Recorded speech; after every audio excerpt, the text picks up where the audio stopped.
जिसे सब सुनकर अध्या गुस्से क्या बहुत हुआ चलो छुप छाप कह कार जबरदस्ती से उठाने लगती है कि वीनू जिद्दी बच्चे की तरह हाथ पैर मारना शुरू कर देते हैं। अध्या से संभाल भी जाता ही नहीं वीनू। ऋतु को ये सब बहुत ही मजा आने लगता है, वो तो अपनी फोन में उनका वीडियो बनाने लगते हैं। वीनू की ऐसे हरकतें देखकर अध्या को गुस्सा ही आ जाता है, एक जोर की थप्पड़ लगा देती है धन्य। ये देखकर अध्या कर क्या रही हो, बच्चा है अभी, वो कहकर उठकर बैठ जाती है। ये देखकर वीनू जो रो रहे थे, आंटी आप उठिए, मात अंकल ने सोने को कहा है, चलिए सो जाए आंटी वरना मेरी गर्लफ्रेंड कैसे आएगी ये साहब। वीनू रोते रोते अचानक छुओ होकर कहते हैं। उन्हें अभी भी अपनी गर्लफ्रेंड की पड़ी होती है। वहीं वीनू को देखकर साहब उनकी हरकतों पर हंस देते हैं। धन्य होके सो जाऊंगी अध्या के पास से वीनू को लेकर चलो आओ न कहकर आंसू साफ करके। अध्या से मैं बाद में बेच दूंगी इसे, बाद में तुम जाओ, अध्या यही रहेगा। वीनू अभी अध्या क्या धन्य, हाँ विक्रम निर्माया से मैं बात कर लूंगी तो प्लीज टेंशन मत लो। अध्या जैसे तुम्हारी मर्जी कह कार वीनू को घूर कार ज्यादा तान मत करना, आंटी को मैं चलती हूँ कहकर जाने लगती है कि धन्य हम भी छोड़कर एट है चलो। अध्या इसकी जरूरत नहीं कहती है मगर धन्य नहीं सुनती है, वो वीनू की हाथ पकड़कर उनके पीछे साफ बाहर कार तक आ जाते हैं कि उनके घर के गार्डन में चॉपर लैंड होने लगता है। ये देख कार वीनू के फेस पर बाईसी स्माइल ही आ जाती है। वाह चॉपर ये किसका है, साहब हैरान होकर देखने लगते हैं कि इसमें कौन आया है इस वक्त। लेकिन जैसे ही मोक्ष को उतरते देख धन्य मेहर से ये मोक्ष इस वक्त वो भी चौपा में। ऋतु मोक्ष को देखकर ये भाई अपनी कार्ड को ऐसे क्यों पकड़ है, क्योंकि किसी को मोक्ष के हाथ में वो 2 महीने की छोटी सी पूर्णी नजर ही नहीं आ रही है थी। वही वीनू तो अपनी अलग ही खुशी में थे, ये अंकल आ गए, अब मुझे मेरी गर्लफ्रेंड जल्द ही मिल जाएगी। साहब मोक्ष को देखने लगते हैं कि मोक्ष बड़े ही आराम से कार्ड को पकड़ रहते। धन्य ये बार बार कार्ड को क्या देख रहे हैं। वही मोक्ष जैसे ही आकार खड़े होते ही ऋतु कार्ड को क्या देख रहे भाई। धन्य क्या हुआ मोक्ष, आप इतनी जल्दी कैसे। मोक्ष अपनी हाथों को आगे करके आराम से सो रहे हैं, पूर्णी को धन्य को दिखा देते हैं। ये देखकर धन्य क्या है कार्ड में कहकर जैसे ही कार्ड को थोड़ा हटाकर जैसे ही देखती सांप झककर जैसे ही देखते हैं सांप की आंखें जैसे फटी की फटी रह जाते हैं। सांप को पता चलने को देर नहीं लगता है कि वो मोक्ष का बेबी है। बेबी का नक तो सेम मोक्ष की नक की तरह दिखाई देती है। आगे क्या होगा कमेंट एंड रिव्यू दीजिए प्लीज। आप लोग मेरी नया स्टोरी पढ़ लीजिए प्लीज प्लीज, मेरी स्टोरी आपको लाइब्रेरी में मिल जाएगा, प्लीज यार पढ़ लीजिए प्लीज। भाविक मोक्ष को रोककर अंकल आप प्लीज पूर्णी का नाम चेंज मत करना प्लीज, मेरे भाई ना राका है ये नाम को प्लीज। मोक्ष टिक है क्या नाम राका है, जिसे सुनकर भाविक पूर्णी कहते ही मोक्ष टिक है कहकर वहां से चले जाते हुए रोककर तो ना अपनी डैड की तरह बांधना न कि अपनी चाचा की तरह कहकर वहां से निकल जाते हैं। उनके जाते ही प्रेम गुस्से चिल्लाकर जोर से आसपास के सामान को फेंकने लगते हैं। वहीं दूसरी तरफ मोक्ष अपनी बेटी को लेकर चौपर में बैठ जाते हैं। उनकी बड़े हाथों में जैसे पूर्णी छोटी सी गुड़िया की तरह दिखने लगता है। ये देखकर उनकी फेस पर एक छोटी स्माइल ही आ जाती है। उनका खून उनकी बेबी उसकी हाथों है इस वक्त, जिसे देखकर उनकी फेस पर बड़ी सी स्माइल ही आ जाती है। उन्हें खुद से ज्यादा धन्य की खुशी की पड़ी थी, वो कितना खुश है यही सोचकर वो ज्यादा खुश हो चुके थे।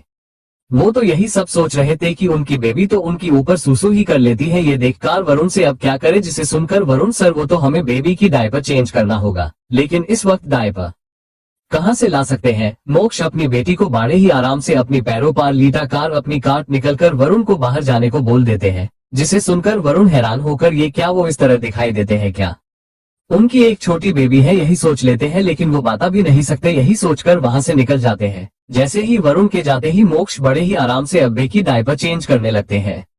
जैसे ही डायपर चेंज करते हैं कि जल्दी से अपनी महंगे कार्ट में रैप कर देते हैं, तभी वरुण डोर को नॉक करके सवाल करते हैं कि उन्हें ऑफिस जाना है या घर पर लैंड होना है। मोक्ष घर कहते ही वरुण वहां से चले जाते हैं। मोक्ष तो वही अपनी बेटी को देखने लगते हैं, जो कि पूरी उनकी तरह ही दिखाई दे रही थी। ये उनकी तरह लंबी नक उनकी तरह दिखाई देती है उनकी गुड़िया। मोक्ष तुम्हें मेरी तरह नहीं अपनी माँ की तरह बांधना चाहिए था प्रिंसेस, लेकिन तुम तो मेरी तरह हो कहकर झुककर लाइट अपनी होठों को पूर्णी के गाल से टच करते हैं ताकि वो उठे ना। वहीं मोक्ष के घर पार तो कुछ और ही चलने लगता है। जब से वीनू आए हैं पूरी घर को सर पर उठा लेते हैं। धन्य को नींद न एट हुए भी जबरदस्ती से धन्य को रूम पार लाकर जाकर उसे सोने को कहते हैं। धन्य उन्हें माना करती है कि उस नींद नहीं आ रहा है, लेकिन विन तो से का नाम ही नहीं लेते हैं। धन्य को जबरदस्ती से सोना भी पड़ता है, चाहिए उस नींद ना भी आए। अध्या विन को डांटने लगती है कि ऐसा नहीं होता, बेबी इस तरह नहीं आएगा। वीनू उन सब की बोलती एक धाम से बंद कर देते हैं। क्या आप सब ने पहले बेबी लाया है क्या, साहब नामे सर हिला देते हैं। तभी विन लेकिन मोक्ष अंकल मेरी गर्लफ्रेंड को लेकर आए हैं तो उन्हें ही साफ पता। वही मोक्ष तो धन्य को किस करते हुए बहुत इंटीमेट होने लगते हैं कि धन्य भी कुछ देर तो मोक्ष के साथ देने लगती है। मोक्ष का प्यार करने का तरीका से वो खुद को रोक ही नहीं पाती है, प्यार करने लगती है। ये देखकर मोक्ष के फेस पर बड़ी सी स्माइल आ जाती है। वो धीरे से, क्या तुम तो गुस्सा थी ना, प्यार क्यों कर रही हो? जिसे सुनकर धन्य घूर कर देखकर, आप नहीं सुनने वाले तो हमने ही हार मानकर आपके साथ ये सब किया है। जिसे सुनकर मोक्ष अच्छा बहाना है कहकर फिर से धन्य के साथ इंटीमेट होने के लिए जैसे ही धन्य के ऊपर आने लगते हैं कि धन्य उन्हें धक्का देकर, मुझे नहीं करनी, कर लीना आपकी मन मर्जी कहकर जैसे ही करवट बदलने वाली होती है कि पूर्णी तभी जोर जोर से रोने ही लग जाती है कि धन्य तो बिना सोचे समझे भाग कर जाती है। पूर्णी को गोद में उठाकर उसे चुप कराने लगती है कि मोक्ष उसे ऐसे देखकर एक टेडी स्माइल के साथ उठकर अपनी कमर से टॉवल लपेटकर धन्य के पास जाकर धन्य की कान में धीरे से, तुम ऐसे ही बहुत सेक्सी हो यार। धन्य जैसे ही सुनती है, हैरान होकर खुद को देखती है तो उसने तो कोई कपड़े पहना ही नहीं था। ये देखकर तो उसका मुंह खुला का खुला ही रह जाता है। धन्य जैसे ही मोक्ष की नजरों को अपनी ऊपर जैसे ही फील करती है तो उसके तो रोंगटे ही खड़े हो जाते हैं। उसे शर्मा ही आने लगता है, इसलिए जल्दी से पूर्णी को मोक्ष की गोद में देकर, इसे संभाल लो, मैं अभी चेंज करके अति हूँ कहकर जाने लगती है कि मोक्ष अपनी बेबी को एक हाथ से संभाल कर दूसरी हाथ से धन्य को खींचकर, बहुत हुआ, ऐसे ही रहना, वैसा नया क्या है, सब हमने पहले से ही देख लिया है, तो तुम उसकी टेंशन मत लो, मैं कुछ नहीं कहूंगा, करने वाला हूँ कहकर धन्य को खींचकर लेकर जाते हैं। अपनी बेबी को लेकर बेड पर लेट जाते हैं। धन्य मोक्ष की शॉर्ट को पहन लेती है, उनके लाख मना करने के बावजूद भी। वहीं दूसरी तरफ अद्या के घर पर मिहिर की आंख वीनू को स्टोरी बताते बताते ही लग जाती है। तीनों उसी तरह सो जाते हैं, एक क्यूट फैमिली की तरह।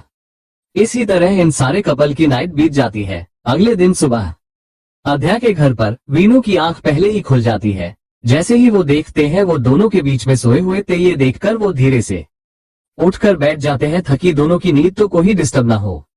जैसे ही उनसे दूर जाते ही अद्या एक धाम से मिहिर के बाहों में घुस जाती है। ये देखकर वीनू के फेस पर बड़ी सी स्माइल आ जाती है। ये देखकर वो धीरे से अद्या का फोन लेकर उन दोनों की फोटो लेते हैं। क्योंकि अद्या का फोन का पासवर्ड वीनू को पहले से ही पता था तो वो जल्द ही से आसानी से अनलॉक कर देते हैं। वीनू उनके बहुत सारे फोटोज लेते हैं, धीरे से फोन को साइड में रखकर फ्रेश होने चले जाते हैं।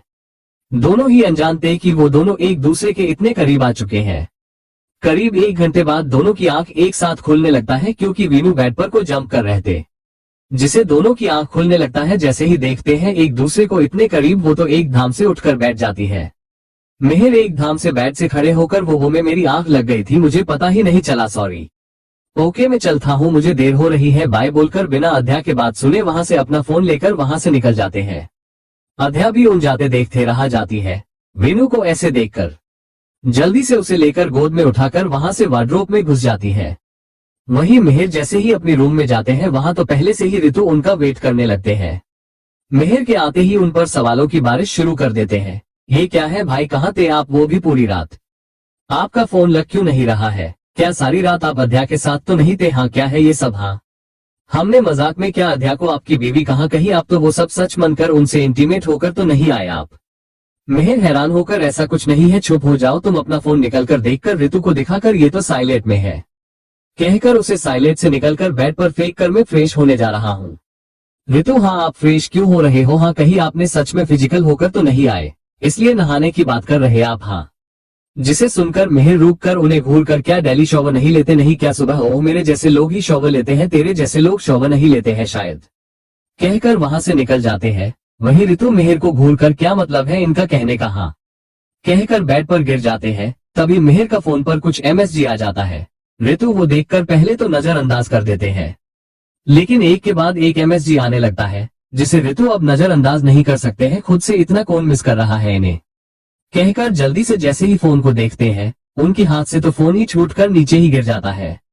उनका मुंह तो खुला का खुला ही रह जाता है। उनके फेस पर एक टेडी स्माइल ही आ जाती है। जल्द से ही अपनी फोन में वो फोटो सेंड करके मिहिर का आने का वेट करने लगते हैं। जैसे ही 20 मिनट के बाद मिहिर के आते ही ऋतु को देखकर, मिहिर तो अब थक गया नहीं, मेरे रूम में कर क्या रहा है अब थक, कहकर शीशे के सामने जाने लगते हैं कि ऋतु मिहिर के सामने आकर, आप कुछ कहना चाहते हैं कि काल रात के बारे में? हाँ। मिहिर, कुछ कहना नहीं है मुझे, कहकर वहां से चले जाने को बोल कर वहां से ऋतु को भेज देते हैं कि ऋतु अब आपने मुझे बाहर भेज, भाई देख लेना अब मैं आपके साथ क्या करता हूँ, कहकर जोर जोर से हंसने लगते हैं जैसे उनके दिमाग में कुछ चल रहता। वहीं दूसरी तरफ सब कुछ ही देर में डाइनिंग टेबल पर ब्रेकफास्ट करने बैठ जाते हैं कि सिमी जी पूर्णी को लेकर खेलाने लगती है कि ऋतु आकर जैसे ही बैठ जाते हैं, मिहिर का आने का वेट कर रहे थे, जैसे कुछ मिहिर के खिलाफ कुछ सोच रहे हैं। जैसे ही ये सोचकर उनके फेस पर एक और छोटी स्माइल आ जाती है, जिसे मोक्ष देखकर ये क्या हो रहा है, इतना स्माइल क्यों कर रहा है, तो हाँ, जिसे सुनकर ऋतु पता चलेगा भाई आपको, हाँ वेट भाई, मेहर भाई को आने दो, पता चल जाएगा आपको, कहकर हंसते हुए भाभी आपका मूवी का क्या, धन्य मुझे पता ही नहीं चल रहा है कि क्या करना चाहिए। अब तो मेरे पास पूर्णी है तो मेरे पास टाइम ही नहीं, क्या करना चाहिए मुझे कुछ समझ में आ नहीं रहा है। जिसे सुनकर मोक्ष तुम अपनी मर्जी करना। तभी मेहर आते हुए क्या सोचना भाभी, हम रहते हैं ना वहां पर, हम संभाल लेंगे पूर्णी को, आप न हीरोइन बनने का सपना मत भूलना, आप मैं हूं ना, वैसे हम तो यही रहने वाले हैं ना, हम रहेंगे और मैं ही क्यों, ऋतु भी तो रहेगा, वो इस मूवी में इन्वेस्ट कर रहा है तो वो ऐसा प्रोड्यूसर की तरह आ जाएगा, हम देख लेंगे भाभी आप टेंशन मत लेना। जिसे सुनकर धन्य टिक है, ऋतु तो चलो मैं आज संपत को बोल दूंगा कि आप इस मूवी में काम कर रहे हैं तो हम देख लेंगे सब। मेहर आकर बैठ जाते हैं कि ऋतु धन्य की तरफ कुछ इशारा करते हैं तो धन्य हाँ में अपना सर हिलाकर, वैसे में ही तुम कल पूरी रात घर आए नहीं, कहाँ थे तुम, हाँ कहाँ थे। मेहर जैसे ही धन्य की इस सवाल सुनकर खाते खाते रुक कर, भाभी वो भाभी हम तो सन्नी के पास थे। सन्नी, धन्य हाँ सन्नी के पास गए थे क्या। मेहर की बात सुनकर ऋतु अपना फोन निकलकर, ओह तो सन्नी कब से अध्या बन गए भाई, ये देखो कहकर अपनी फोन मेहर को दिखाने लगते हैं कि मेहर जैसे ही ऋतु की कॉल देखते हैं उनकी मुंह से तो निवाल ही गिर जाता है प्लेट में। मेहर ये तुम्हारे पास कैसे, तुम कल घर आए थे क्या, हाँ ये सब किसने लिए है। जिसे सुनकर ऋतु, मुझे नहीं पता लेकिन आपकी फोन में अध्या के फोन से आया है ये MSG, कहकर फोटो दिखाकर ये फोटो, बोलो सन्नी अध्या कब से बन गई, देखो मोम दादू दादी, देखिए आप का पोता किसके साथ सो रहा है, एक लड़की के इतने करीब होकर लेट गया है, देखिए ये तो मुझे कभी इतने पास सोने नहीं दिया है, लेकिन देखो जरा आप। मेहर ऋतु के पास से फोन छीन लेते हुए, दो मुझे फोन दो मुझे, कहकर उनके पीछे भागने लगते हैं कि ऋतु भागते हुए, नहीं ये सब क्या है, हाँ आप और अध्या के बीच में क्या चल रहा है, ये सब क्या है, इतना क्या हो रहा है तुम्हें, हाँ इतने पास क्या कर रहे हैं आप दोनों के बीच में क्या सब कुछ होता ही नहीं हो गया। मेहर घूर कर, बहुत हुआ दे, तेरा फोन डिलीट कर फोटो दे। ऋतु में नहीं करने वाला, मेरी भाई भाभी का फोटो है, मैं नहीं करूंगा, कहकर मैं जा रहा हूँ संपत के पास, भाभी के मूवी के बारे में बात करने, कहकर वहां से निकल जाते हैं। मेहर के हाथों में मिलते ही नहीं, मेहर छिड़कर इसे तो मैं देख लूंगा, कहकर वहां से निकला जाते हैं। मोक्ष उन दोनों को घूरकर पता नहीं कब बड़े होंगे। धन्य उन्हें घूरकर, सब आपकी तरह नहीं रहने वाले, कहकर सिमी जी के पास जाकर, माँ इसे दीजिए आप खा लीजिए, मैं बाद में खा लूंगी, कहकर वहां से चले जाती है। वहीं मेहर जैसे ही अपनी फोन में देखते हैं, वहां जाकर जैसे ही देखते हैं अध्या ने उन्हें फोटो भेजा है, उनके हाथ से एक धाम से फोन छूटकर नीचे गिर जाता है। आसपास देखकर ये कब हुआ, हम दोनों इतने करीब कैसे कहकर वो सारे फोटोज को देखने लगते हैं। देखते देखते उनके फेस पर स्माइल आ जाती है। ये वीनू ने लिया है शायद, इस लड़का भी ना मेरी भतीजी से शादी करने से पहले ये उसकी अध्या को मुझसे सेट ना कर दे। यही सोचकर मेहर के फेस पर एक छोटी स्माइल आ जाती है। मेहर फोटो डिलीट करने ही वाले होते हैं कि उनका मन तो करता ही नहीं, न चाहते हुए फोटो को डिलीट ही नहीं करते हैं। वहीं आधी के घर पर तो ईवान का बहुत तेज फीवर थी, जो कि आधी की इस तरह गाल पर पीटने के कारण ही उनका गल पूरा सूज चुका था। आधी के उंगलियों के निशान उनकी गाल पर थी, इस कारण ही उन्हें फीवर थी, वही इसलिए आधी ने उन्हें स्कूल नहीं भेजा था। वहीं ये देखकर उर्मिला जी ईवान से, ये सब क्या है इवन, तुम बच्चे जो बच्चे की तरह ही रहना चाहिए, डैड से क्यों लड़ते रहते हो, भाभी की तरह रहना क्यों पसंद नहीं करते तुम, हाँ। जिसे सुनकर ईवान, अगर मैं भी ईवान की तरह रहने लगूंगा तो दोनों रहा कर क्या फायदा, हाँ उसे ही राख लेते, मुझे फेंक देते, हम क्यों यहाँ लेकर आए हैं, यहाँ मैं उसकी तरह रहने लगूंगा तो मेरे होने का क्या फायदा है। दादी हम कुछ नहीं कहते हैं, दादी डैड ही बेवजह हम पर गुस्सा कर रहे हैं तो हम क्या कर सकते हैं। हाँ बोलो, हमने तो हमारी बीवी को ढूंढने की ही बात किया है तो मुझे ही मारने लग गए हैं। जिसे सुनकर उर्मिला जी ईवान को हक करके, बहुत हुआ चलो सो जाओ, छुप छाप बात करने में तकलीफ होगी तुम्हें, चलो सो जाओ, कहकर वहां से चले जाते हैं। उनके जाते ही ईवान अपनी फोन में पूर्णी उनकी फोटो देखने लगते हैं। जैसे ही पूर्णी के उनके फोटो देखने लगते हैं, उनकी आंखों में आंसू आ जाते हैं। जिन्हें अपनी डैड मारते वक्त भी आंसू नहीं थे, लेकिन अब उनकी आंखों में आंसू थे, वो खुद से ही नहीं ईवान तो इस तरह बैठकर नहीं रो सकता, अपनी बीवी को ढूंढते बैठ नहीं पड़ेगा तुम्हें, हाँ ये इस तरह रोने से कुछ नहीं होगा, वरना माँ की तरह पूर्णी भी छोड़कर जाएगी, हमें जल्द ही कुछ करना होगा, कहकर वहां से चले जाते हैं। खड़े होकर सीधा अपनी घर की CCTV फुटेज देखने लगते हैं, जहां इस वक्त कोई नहीं था। जहां जाकर उस दिन की फुटेज देखने लगते हैं कि पूर्णी के डैड कौन है, वो कैसे उन्हें ढूंढ सकते, कौन है पूर्णी के डैड, यही देखने लगते हैं। वहीं आधी के घर पर तो ईवान को आज बहुत ही तेज फीवर थी, आधी के पीटने के कारण उनकी गाल पूरा सूज चुका था।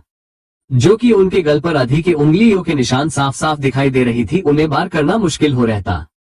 ये देखकर उर्मिला जी, ईवान से तुम अधि को गुस्सा दिलाते क्यों हो? भाविक की तरह रहते तो अधि तुम पर गुस्सा ही नहीं करता ना। ईवान जैसे ही सुनते हैं, नहीं अगर मैं भी भाविक की तरह रहूंगा तो दोनों रहने का क्या फायदा है दादी, में तो उसे ही राख लेना। आप मुझे क्यों लेकर आए आप इस दुनिया में? हाँ, उसे ही राख लेते आप। जैसे ही उर्लीन ये सुनती है, एक गहरी सांस लेकर टिक है, लेकिन सब भूल जाओ अब। ईवान, नहीं नहीं, मैं नहीं भूलूंगा मेरी बीवी को। उन्होंने मेरी माँ को जाने दिया है, लेकिन मैं मेरी बीवी को जाने ही नहीं दूंगा, उसे ढूंढ लूंगा, देख लेना आप। कहकर लेट जाते हैं कि ईवान को रेस्ट करने को बोलकर उर्मिला जी वहां से चले जाती है। जैसे ही उर्मिला जाती है कि ईवान अपना फोन निकलकर उनकी और पूर्णी के फोटो देखने लगते हैं। उनकी आंखों में आंसू ही आ जाते हैं। ईवान को तब भी वो रोए ही नहीं थे जब उनके डैड ने उन्हें मारा था, लेकिन जैसे ही पूर्णी की फोटो को देखते हैं उनकी आंखों में आंसू आ जाते हैं। वही ईवान खुद से ही, नहीं नहीं मैं नहीं रो सकता, मुझे ढूंढ ही नहीं होगा मेरी बीवी को, कहकर वहां से सीसीटीवी फुटेज के कंट्रोल रूम की तरफ चले जाते हैं। जैसे ही जाते हैं वहां इस वक्त कौन नहीं था। ईवान उस दिन की फुटेज देखने लगते हैं जिस दिन पूर्णी के डैड ने उसे लेकर गए हैं।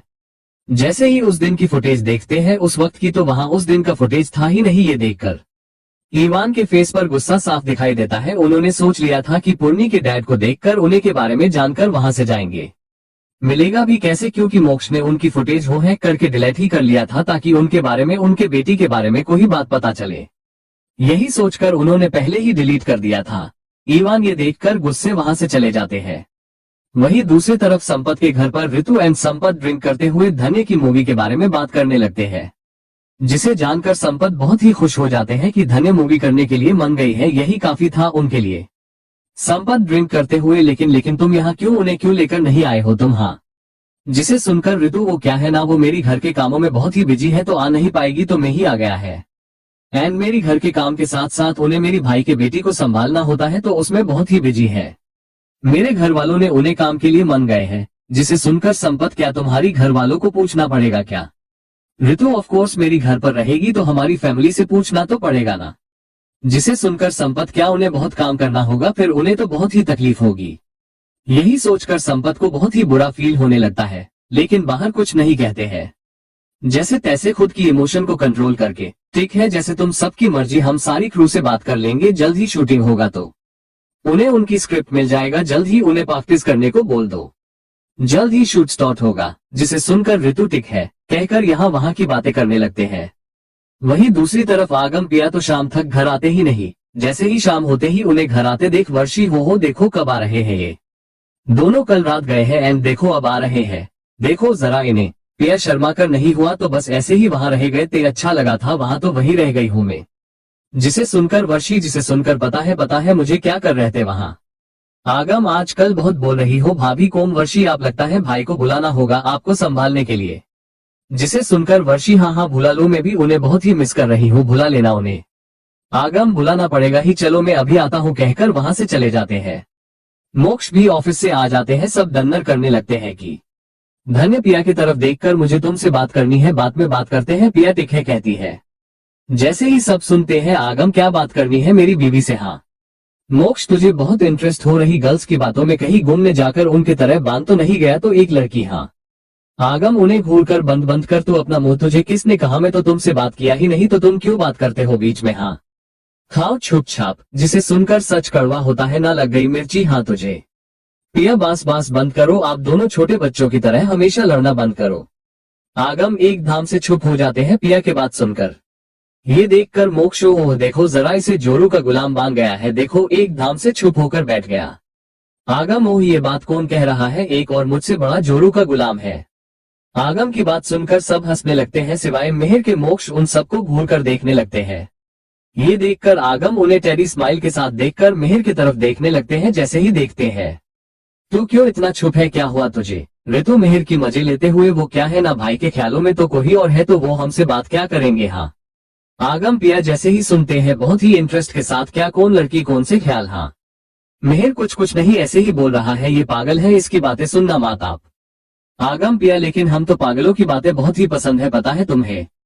मोक्ष खाते हुए उनकी तरफ बिना देखे, क्योंकि सबके सब पागल है, यहाँ वहाँ की बातें करते रहते आर टाइम, बात सबको ऑकवर्ड करना बहुत ही पसंद है ना आप सबको। आगम उन्हें घूर कर फिर से आर कोई तुम्हारे तरह रॉबर्ट नहीं होता है ना, हम इंसान को बहुत कुछ जाने का होता है, हम कभी कभी यहाँ वहाँ की बातें भी करते रहते हैं। सुन लिया तुमने? मोक्ष कुछ और आगम की बातों का मुंह तोड़ जवाब देने वाले होते हैं कि सिमी जी बीच में आकर बास बास बंद बंद करो, तुम बच्चों की तरह खाते टाइम भी बहस करते रहते हो। वहीं अधि के घर पर तो इवान को आज बहुत ही तेज फीवर थी। अधि के पीटने के कारण उनकी गाल पूरा सूज चुका था, जो कि उनके गल पर अधि के उंगलियों के निशान साफ साफ दिखाई दे रही थी, उन्हें बार करना मुश्किल हो रहता। ये देखकर उर्मिला जी, इवान से तुम अधि को गुस्सा दिलाते क्यों हो? भाविक की तरह रहते तो अधि तुम पर गुस्सा ही नहीं करता ना। इवान जैसे ही सुनते हैं, नहीं अगर मैं भी भाविक की तरह रहूंगा तो दोनों रहने का क्या फायदा है दादी, में तो उसे ही राख लेना, आप मुझे क्यों लेकर आए आप इस दुनिया में? हाँ, उसे ही राख लेते आप। जैसे ही ओरलीन ये सुनती है, एक गहरी सांस लेकर टिक है, लेकिन सब भूल जाओ अब। इवान, नहीं नहीं मैं नहीं भूलूंगा मेरी बीवी को, उन्होंने मेरी माँ को जाने दिया है, लेकिन मैं मेरी बीवी को जाने ही नहीं दूंगा, उसे ढूंढ लूंगा, देख लेना आप। कहकर लेट जाते हैं कि इवान को रेस्ट करने को बोलकर उर्मिला जी वहां से चले जाती है। जैसे ही उर्मिला जाती है कि इवान अपना फोन निकलकर उनकी और पूर्णी के फोटो देखने लगते हैं। उनकी आंखों में आंसू ही आ जाते हैं। इवान को तब भी वो रोए ही नहीं थे जब उनके डैड ने उन्हें मारा था, लेकिन जैसे ही पूर्णी की फोटो को देखते हैं उनकी आंखों में आंसू आ जाते हैं। वही इवान खुद से ही नहीं मैं नहीं रो सकता, मुझे ढूंढ ही नहीं होगा मेरी बीवी को, कहकर वहां से सीसीटीवी फुटेज के कंट्रोल रूम की तरफ चले जाते हैं। जैसे ही जाते हैं वहां इस वक्त कौन नहीं था। इवान उस दिन की फुटेज देखने लगते हैं जिस दिन पूर्णी के डैड ने उसे लेकर गए हैं। जैसे ही उस दिन की फुटेज देखते हैं उस वक्त की, तो वहां उस दिन का फुटेज था ही नहीं। ये देखकर इवान के फेस पर गुस्सा साफ दिखाई देता है। उन्होंने सोच लिया था कि पूर्णी के डैड को देखकर उन्हें के बारे में जानकर वहां से जाएंगे, मिलेगा भी कैसे, क्योंकि मोक्ष ने उनकी फुटेज वो हैक करके डिलीट ही कर लिया था ताकि उनके बारे में, उनके बेटी के बारे में कोई बात पता चले। यही सोचकर उन्होंने पहले ही डिलीट कर दिया था। इवान ये देखकर गुस्से वहां से चले जाते हैं। वहीं दूसरी तरफ संपत के घर पर ऋतु एंड संपत ड्रिंक करते हुए धन्य की मूवी के बारे में बात करने लगते हैं, जिसे जानकर संपत बहुत ही खुश हो जाते हैं कि धन्य मूवी करने के लिए मन गई है, यही काफी था उनके लिए। संपत ड्रिंक करते हुए, लेकिन तुम यहाँ क्यों, उन्हें क्यों लेकर नहीं आए हो तुम? हाँ, जिसे सुनकर ऋतु, वो क्या है ना, वो मेरी घर के कामों में बहुत ही बिजी है तो आ नहीं पाएगी, तो मैं ही आ गया है। एंड मेरी घर के काम के साथ साथ उन्हें मेरी भाई के बेटी को संभालना होता है तो उसमें बहुत ही बिजी है। मेरे घर वालों ने उन्हें काम के लिए मान गए हैं। जिसे सुनकर संपत, क्या तुम्हारी घर वालों को पूछना पड़ेगा क्या? ऋतु, ऑफ कोर्स मेरी घर पर रहेगी तो हमारी फैमिली से पूछना तो पड़ेगा ना। जिसे सुनकर संपत, क्या उन्हें बहुत काम करना होगा, फिर उन्हें तो बहुत ही तकलीफ होगी। यही सोचकर संपत को बहुत ही बुरा फील होने लगता है, लेकिन बाहर कुछ नहीं कहते हैं। जैसे तैसे खुद की इमोशन को कंट्रोल करके, ठीक है जैसे तुम सबकी मर्जी, हम सारी क्रू से बात कर लेंगे, जल्द ही शूटिंग होगा तो उन्हें उनकी स्क्रिप्ट मिल जाएगा, जल्द ही उन्हें प्रैक्टिस करने को बोल दो, जल्द ही शूट स्टार्ट होगा। जिसे सुनकर ऋतु टिक है कहकर यहाँ वहाँ की बातें करने लगते हैं। वहीं दूसरी तरफ आगम पिया तो शाम तक घर आते ही नहीं। जैसे ही शाम होते ही उन्हें घर आते देख वर्षी, हो देखो कब आ रहे हैं ये दोनों, कल रात गए हैं एंड देखो अब आ रहे हैं, देखो जरा इन्हें। पिया शर्मा कर नहीं हुआ तो बस ऐसे ही वहां रह गए थे, अच्छा लगा था वहां तो वही रह गई हूँ मैं। जिसे सुनकर वर्षी, जिसे सुनकर पता है मुझे क्या कर रहे थे वहां। आगम, आजकल बहुत बोल रही हो भाभी कोम। वर्षी, आप लगता है भाई को बुलाना होगा आपको संभालने के लिए। जिसे सुनकर वर्षी, हाँ बुला लो, मैं भी उन्हें बहुत ही मिस कर रही हूँ, बुला लेना उन्हें। आगम, बुलाना पड़ेगा ही, चलो मैं अभी आता हूँ, कहकर वहां से चले जाते हैं। मोक्ष भी ऑफिस से आ जाते हैं। सब डन्नर करने लगते हैं कि धन्य पिया की तरफ देखकर, मुझे तुमसे बात करनी है, बाद में बात करते हैं, पिया टिक है कहती है। जैसे ही सब सुनते हैं, आगम, क्या बात करनी है मेरी बीवी से? हाँ मोक्ष, तुझे बहुत इंटरेस्ट हो रही गर्ल्स की बातों में, कहीं घूमने जाकर उनकी तरह बांध तो नहीं गया? तो एक लड़की, हाँ। आगम, उन्हें घूरकर बंद कर तो अपना मुंह, तुझे किसने कहा, मैं तो तुमसे बात किया ही नहीं, तो तुम क्यों बात करते हो बीच में? हाँ खाओ छुप छाप। जिसे सुनकर सच कड़वा होता है ना, लग गई मिर्ची हाँ तुझे। पिया, बास बंद करो, आप दोनों छोटे बच्चों की तरह हमेशा लड़ना बंद करो। आगम एकदम से चुप हो जाते हैं पिया के बात सुनकर। ये देखकर मोक्ष, हो देखो जरा, इसे जोरू का गुलाम बांध गया है, देखो एकदम से चुप होकर बैठ गया। आगम, ओह ये बात कौन कह रहा है, एक और मुझसे बड़ा जोरू का गुलाम है। आगम की बात सुनकर सब हंसने लगते हैं सिवाय मेहर के। मोक्ष उन सबको घूर कर देखने लगते हैं। ये देखकर आगम उन्हें टेडी स्माइल के साथ देखकर मेहर की तरफ देखने लगते हैं। जैसे ही देखते हैं, तू क्यों इतना चुप है, क्या हुआ तुझे? ऋतु मेहर की मजे लेते हुए, वो क्या है ना भाई के ख्यालों में तो कोई और है, तो वो हमसे बात क्या करेंगे? हाँ आगम पिया जैसे ही सुनते हैं बहुत ही इंटरेस्ट के साथ, क्या कौन लड़की कौन से ख्याल, हाँ मेहर कुछ नहीं ऐसे ही बोल रहा है, ये पागल है, इसकी बातें सुनना मत आप। आगम पिया लेकिन हम तो पागलों की बातें बहुत ही पसंद है, पता है तुम्हें। मोक्ष खाते हुए उनके तरफ बिना देखे, क्योंकि सबके सब पागल है, यहाँ वहाँ की बातें करते रहते आर टाइम पास, सबको ऑकवर्ड करना बहुत ही पसंद है ना आप सबको। आगम उन्हें घूरकर फिर से, आर कोई तुम्हारे तरह रॉबर्ट नहीं होता है ना, हम इंसान को बहुत कुछ जाने का होता है, हम कभी कभी यहाँ वहाँ की बातें भी करते रहते हैं। सुन लिया तुमने। मोक्ष कुछ और आगम की बातों का मुंह तोड़ जवाब देने वाले होते हैं कि सिमी जी बीच में आकर बास बंद करो, तुम बच्चों की तरह खाते टाइम भी बहस करते रहते हो।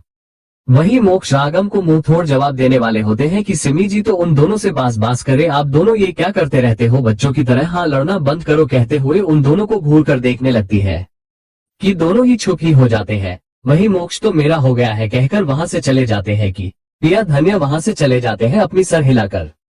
जैसे ही पिया पूर्णी को देखती है तो उसे उठाकर, फाइनली तुम्हारी बेटी तुम्हारे पास आई गई है, देखो मेरी तरफ, कहते हुए पूर्णी को गोद में उठा लेती है। धन्य ये देखकर, ये सब तुम्हारे कारण ही तो हुआ है, वरना पूर्णी यहाँ होती क्या मेरे साथ। पिया हैरान होकर धन्य को देखने लगती है कि धन्य हमें मोक्ष एनएस बता दिया है कि तुमने ही पूर्णी के बारे में मोक्ष को बताया है, थैंक्स पिया कहकर पिया को हक करती है कि पिया तो तुम्हें थैंक्स बोलना चाहिए, मुझे इतना कुछ कर हमने तुम्हारे साथ एंड तुम्हारे बेबी को हमने ही ये मुसीबत में डाला है, हमने तो सिर्फ अपनी गलती का सही किया है, अगर तुमने तभी घर में किसी को भी बताया होता तो ये सब नहीं होता। धन्य हमने कुछ नहीं किया है पिया, पिया तुम्हें बहुत कुछ किया है, यहाँ मेरे लिए भाई के साथ देकर तुम्हें तुम्हारी बच्चे से दूर किया हमने। तभी कुछ गिरने का आवाज आती है जिसे सुनकर जैसे ही वो दोनों मुड़कर देखते हैं तो वहाँ और कोई नहीं, आगम हैरान होकर उन्हें ही देख रहे थे। उनकी हाथों की पानी की ग्लास टूटकर नीचे गिरकर टूट जाती है, जिसे देखकर धन्य पिया का मुंह खुला का खुला ही रह जाता है। आगम ये क्या बोल रहे हो तुम, हाँ ये क्या सुना है हमने, पिया ने तुम्हें यहाँ से पिया लेकर गई है क्या, क्या तुम्हें प्रेम के पास पिया लेकर गई क्या, क्या तुम्हारे बेबी इनके पास ही था क्या इतना सब कुछ हो गया है, तुम इतना सब कुछ हुआ है धन्य, तुमने मुझे कुछ नहीं बताया, ये सब क्या है, तुम्हें इतने दर्द देने वाली लड़की के साथ में इतना अच्छे से रह रहा था क्या, जिस लड़की ने तुम्हें दर्द दिया मैं उसे प्यार से बात कैसे किया हमने, हाँ जिस लड़की ने तुम्हारे बच्चे के साथ इतना कुछ किया, तुम्हें तुम्हारे बच्चे से दूर किया, वही लड़की के साथ हम कैसे रह सकते हैं। जिसे सुनकर धन्य जैसी सुनती है आगम के पास आकर, ऐसा नहीं है आगम, जो भी हुआ था वो बहुत पहले ही हो चुका है, तुम बात को खींच रहे हो। जैसी प्रेम ये सुनते हैं, नहीं मुझे कुछ नहीं सुनना, हमने सोचा था ये लड़की बदल जाएगी लेकिन ये तो बदली ही नहीं, कुत्ते की धूम सीधे कैसे हो सकती है, हाँ हमने ही गलत सोच लिया था, हमने इसे मौका दिया है, जो गलती किया है हमने। पिया आगम मेरी बात तो सुनो, ऐसा नहीं है, लेकिन आगम धन्य की पिया की बात सुनते ही नहीं पिया से गुस्से कह ही देते हैं कि अब से उसे उनका कोई रिश्ता नहीं है। जैसे ही पिया ये सुनती है उस पर तो जैसे बिजली ही गिर जाती है। धन्य भी हैरान होकर आगम को देखकर, ऐसा नहीं है आगम, तुम गलत कर रहे हो, जो भी हुआ था उसे भूल जाओ, पिया अब सच में बदल चुकी है, तुम उसे अब मौका दो, वो सच में ही बदल चुकी है। आगम ऐसा नहीं होगा धन्य, तुम भोली हो तो तुम सबको ऐसे ही समझती हूँ, एक बार हमने उसे मौका दिया है ना, अब नहीं दे सकते हैं हम, एक बार तो ये लड़की हमें पागल बनाया है, दोबारा नहीं बनाएगी, ये कोई भरोसा है क्या, नहीं ये फिर भी अपनी भाई के बातों में आकर ना जाने अब क्या कर बैठेगी, पता भी नहीं चलेगा। ये सब धन्य से कहकर पिया की तरफ देखकर गुस्से, तुम निकलो यहाँ से, यहाँ कोई नहीं है तुम्हारा, निकलो अपने भाई के पास जाओ, निकलो वही रहना, अपने भाई के साथ ही रहना, निकलो कहकर पिया के हाथों से पूर्णी को लेकर पिया की बाजू को पकड़कर बाहर खींचकर लेकर जाने लगते हैं कि पिया तो बेचारी शौक ही लगता है, सदमे में वही खड़ी थी, उसे तो पता ही नहीं चलता उसके साथ हो क्या रहा है, वो तो बात शौक से आगम के पीछे जाने लगती है कि धन्य तो आगम के पीछे भागते हुए, आगम वेट रुको, आगम वेट रुको, लेकिन आगम रुकते ही नहीं। धन्य उनके पीछे भागने लगती है आगम को रोकने के लिए कि, लेकिन वो तो इतने गुस्से में थे कि रुकने का नाम ही नहीं लेते हैं। मोक्ष जो पूर्णी को अपने साथ लेकर अंदर जाना चाहते थे, वो तो जैसे ही बाहर आते हैं ये नजर देखकर तो उन्हें कुछ समझ में आता ही नहीं, लेकिन अपनी बीवी को आगम के पीछे भागते देख उन्हें ये पिक्चर देखकर सब समझ में आ जाता है। बिना देर करे जाकर बड़े बड़े कदमों से उनके पास चलकर जाते हैं, कुछ ही देर में उनके पास पहुंच जाते हैं, एक धाम से आगम की बाजू को खींचकर एक जोर की थप्पड़ लगा देते हैं, जिसे देखकर सब शौक ही हो जाते हैं। पिया तो शौक से उन दोनों को देखने लगती है, वही धन्य का मुंह तो खुला का खुला ही रह जाता है। वही आगम गुस्से अपनी हाथ को गाल पर रखकर, तुम मुझे क्यों मार रहे हो मुझे। मोक्ष गुस्से, ये क्या तरीका है, अपनी बीवी के साथ इस तरह बिहेव कर रहा है, तू पागल हो गया है क्या, आगम, अगर तुझे पता होता तो तुम तो उसे मार ही देते। पता है तुम्हें, इसने ही सब किया है, इसके कारण ही सब हुआ है।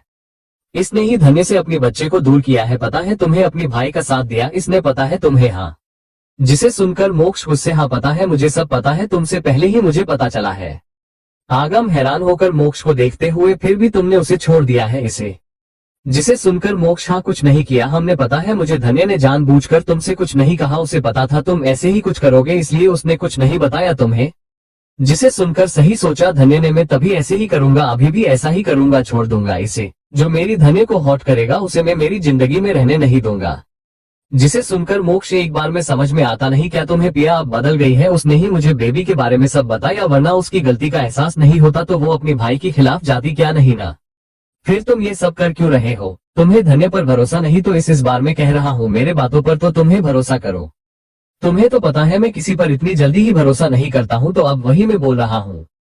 पिया बदल गई है, उसने अपनी गलती का एहसास हो चुका है, तो तुम प्लीज उसे दूर मत करो, उसे निकलो। मुझे जितना बोलना तो मैं बोल ही दिया हूँ, तो अब सब तुम्हारी मर्जी, जो करना है वही करो। आफ्टर ऑल ये तुम्हारी लाइफ है एंड तुम्हारी बीवी है। इतना बोलकर मोक्ष धन्य को अपनी बच्ची को लेकर वहां से जाने लगते हैं कि धन्य उन्हें रोकने लगती है, कहीं आगम सच में पिया को न निकले, लेकिन मोक्ष उसकी बात सुनता ही नहीं। धन्य को खींचकर लेकर जाने लगते हैं। ये देखकर धन्य मुड़मुड़कर उन दोनों को ही देखने लगती है। वही मोक्ष धन्य को ऊपर अपनी कमरे में लेकर चले जाते हैं। धन्य मोक्ष पर गुस्से, आपने ये क्या किया है? अगर आगम ने पिया को निकल दिया तो उसके साथ बहुत ही गलत हो जाएगा। अब तो वो सच में बदल चुकी है, लेकिन ये लड़का समझ ही नहीं रहा है। जब वो बदली नहीं तब यकीन किया है उस पर, अब वो पूरी तरह बदल गई है, लेकिन अब भरोसा नहीं है। ऊपर से आपने मुझे यहाँ लेकर आ गए, पता नहीं ये लड़का क्या ही करेगा नीचे। मोक्ष उसकी बकवास न सुनकर धन्य की हाथ को पकड़कर बाहर बालकनी में खींचकर लेकर आते हैं। धन्य, यहाँ लेकर क्यों आए हैं आप? मोक्ष उसे नीचे देखने का इशारा करते हैं। आगम पिया अभी भी वही हाल में ते खड़े होकर, दोनों में से एक ने भी 1 इंच भी हिलने की हिम्मत ही नहीं किया है। वही नीचे आगम पिया तो ऐसे ही खड़े थे। पिया की आंखों से आंसू निकल रहे थे उसे सिसकते हुए देखकर। आगम, उसे देखकर तुम रो क्यों रही हो? थप्पड़ तो मुझे पड़ा है ना, तुम रो क्यों रही हो? पिया को आगम की इस तरह बात करने से समझ में आ जाता है कि उसने मन गया है उसे रहने देने के लिए, जिसकी एहसास होते ही पिया आगम की बातों को जवाब न देकर सीधा घर के अंदर चले जाती है। आगम ये देखकर पिया पिया पिया वेट वेट पिया कहते हुए वो उसके पीछे भागने लगते हैं। लेकिन इस वक्त पिया गुस्से में थी, वो सीधा अपने रूम में जाकर बेड पर लेट जाती है। ये देखकर आगम डोर को क्लोज करके बेड पर आकर, सुन रही हो क्या पिया? सॉरी, हमसे गलती हुआ है, हमने बस ऐसे ही गुस्से में जो मुंह में आया है वही बोल दिया है। देखो देखो मेरी तरफ, पिया कहते हुए पिया के कंधे पर किस करते हुए उसकी गाल पर किस करने ही लगते हैं कि पिया आंखों में आंसू के साथ उनकी हाथों को गुस्से से झटक देती है। आगम, अच्छा सॉरी ना बाबा, माफ कर दो ना अपनी छोटे से पति को, माफ कर दो, देखो देखो मेरी तरफ, माफ कर दो। पिया गुस्से मुड़कर टिक से बैठकर आगम के गाल पर एक जोर की थप्पड़ लगा देती है। वही आगम तो उसे उठते देख उन्हें तो कोई गलतफहमी होने लगता है। पिया मनकर उन्हें किस करने जा रही है यही सोच लिया था वो, लेकिन यहाँ तो उनकी सोच की उलट उनकी बीवी एक जोर की थप्पड़ लगा देती है। ये देखकर आगम, हमने सॉरी कहना, मेरी बातों तो सुनो पहले तुम। पिया गुस्से, तुमने सुना मेरी बात? हाँ नहीं ना? तो मैं क्यों सुनो? हाँ, तुमने मुझे बोलने का मौका ही नहीं दिया है। हाँ मैं गलत थी, बहुत गलत थी पहले, लेकिन अब नहीं। अपनी पॉइंट फिंगर को आगम की सीने पर टैप करते हुए, तुमने मुझे बदल कर रख दिया, पूरी तरह तुमने बदल दिया। क्या बुरे लोग अच्छे नहीं बनते क्या? हाँ नहीं बनते क्या? क्या वो इंसान नहीं? क्या उन्हें बदलने का इच्छा नहीं होती है क्या? क्या बदल नहीं पाएंगे वो? हम बदल गए तुम्हारे कारण, लेकिन तुमने मुझ पर भरोसा नहीं किया। तुम्हें यकीन ही नहीं है कि हम बदल गए हैं, हम बदल चुके हैं, वो भी पूरी तरीके से। लेकिन तुम्हें तो हम पर यकीन ही नहीं, हम पर से ज्यादा मोक्ष की बातों पर यकीन है तुम्हें। तुम्हें कल ये बात याद नहीं आया क्या? हम पहले बुरे थे तो हमारे साथ तुम सो कैसे सकते हो? हाँ, हमारे साथ सोकर भी तुम्हें ये बात पता नहीं चला है कि हम तुमसे कितना प्यार करते हैं। हमारे प्यार को तुमने महसूस नहीं किया है। रिश्ता तोड़ दोगे क्या मेरे साथ? हाँ जाओ, तोड़ दो रिश्ता, एक ही पल में सब खत्म कर दो, भूल जाओ वो सारे पल जो हमने एक साथ बिताया है।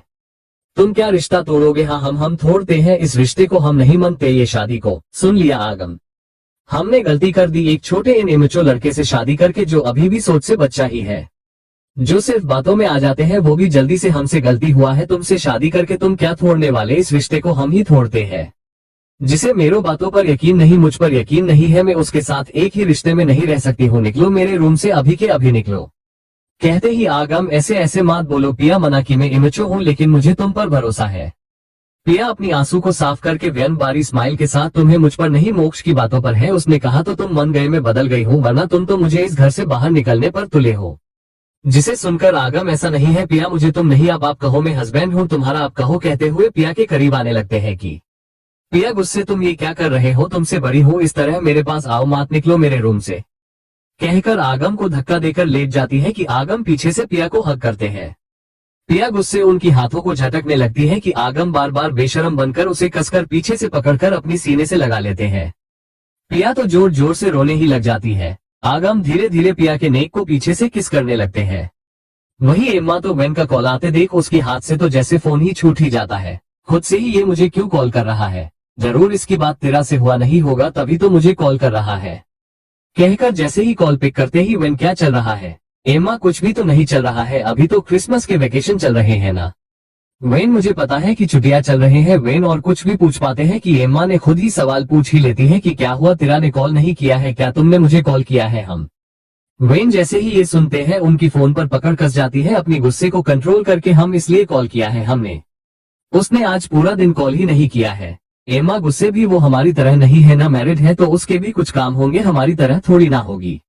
जिसे सुनकर वेन कुछ नहीं कहते हैं। एम्मा वेन के लिए ही ये कहती है ताकि उन्हें याद रख सके कि तेरा एक मैरिड लड़की है, उसे भूल जाए, तो यही सोचकर वो वेन से इस तरह कहती है कि वेन कुछ देर कुछ नहीं कहते हैं। फिर एम्मा से अगर उसने कॉल किया तो बोल देना मुझे कॉल करने को, बोलकर कॉल कट कर देते ही गुस्से खुद से ही, ये लड़की मुझे समझ में आती क्यों नहीं है, मुझे पसंद करती है ये बात मुझे पता है, लेकिन इस तरह क्यों बात करती है मुझसे। हमने एक बार नहीं तीन बार किस किया है, लेकिन ऐसे रिएक्ट करती है जैसे कुछ हुआ ही नहीं। जब से हम रिलेशन में आए हैं एक बार भी डेट पर गए ही नहीं, कॉल तो मुझे ही करती ही नहीं।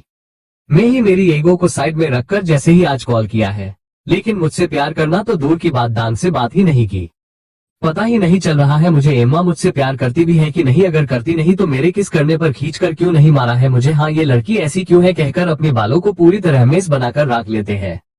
वही एम्मा दूसरी तरफ वेन के कॉल के करते ही तेरा के बारे में सोचते हुए, आज इसे हुआ क्या है, कॉल किया ही नहीं, मुझे भी नहीं, कहकर अपनी रूम से बाहर निकलकर मोम मोम कहकर जोर जोर से चिल्लाने लगती है कि नामी जी बाहर निकलकर किचन से, हुआ क्या है, चिल्ला क्यों रही हो। जिसे सुनकर एम्मा, नहीं मोम, क्या तेरा ने आपको आज कॉल किया है क्या। नामी जी, नहीं पता नहीं मेरी बच्ची को आज हुआ क्या है, उसने कॉल ही नहीं किया, मेरी कल सुबह ही उसे बात हुई थी।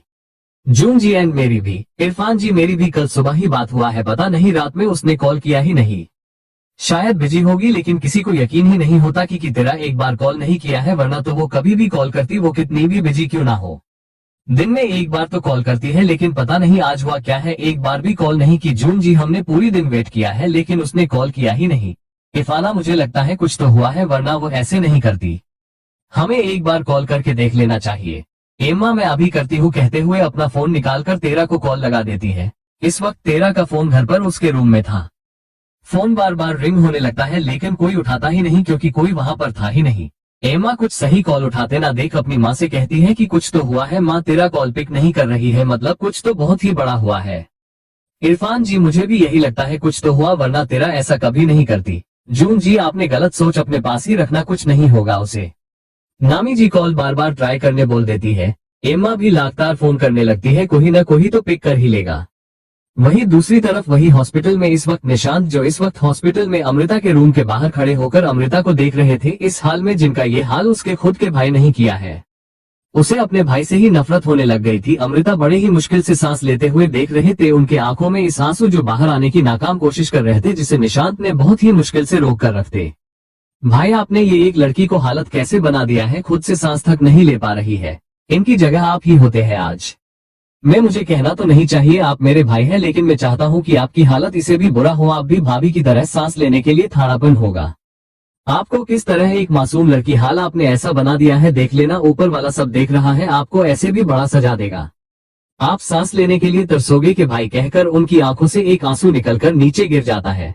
जे आकर निशांत के कंधे पर हाथ रखकर, मुझे समझ में आता ही नहीं कि तुम दोनों भाई एक जैसे कैसे, एक तो इतना क्रूर है कि अपनी बीवी को ही इतना दर्द दिया है कि कोई सोचेगा भी नहीं, और एक तुम जो कि अपनी भाभी की ऐसी हालत देखकर आंसू बहा रहे हो उसके लिए, जिसके साथ तुमने ज्यादा वक्त भी बिताया नहीं। निशांत, किसी के लिए आंसू बहने के लिए वक्त बिताने की जरूरत नहीं, बस उनके बारे में जानना काफी है कि वो अच्छा है कि बुरा। मेरी भाभी बहुत ही अच्छी है, इतना अच्छी है कि अपने हस्बैंड इस तरह होने के बावजूद उन्हें एक मौका देने के लिए मेरे साथ आने से मना किया है उन्होंने। तभी भाई ने उन्हें बहुत ही हॉट किया है, लेकिन उन्होंने इस रिश्ते को दिल से निभाया है। लेकिन मेरा भाई इस लायक नहीं था, मेरे भाभी का प्यार पाने का लायक मेरे भाई है ही नहीं।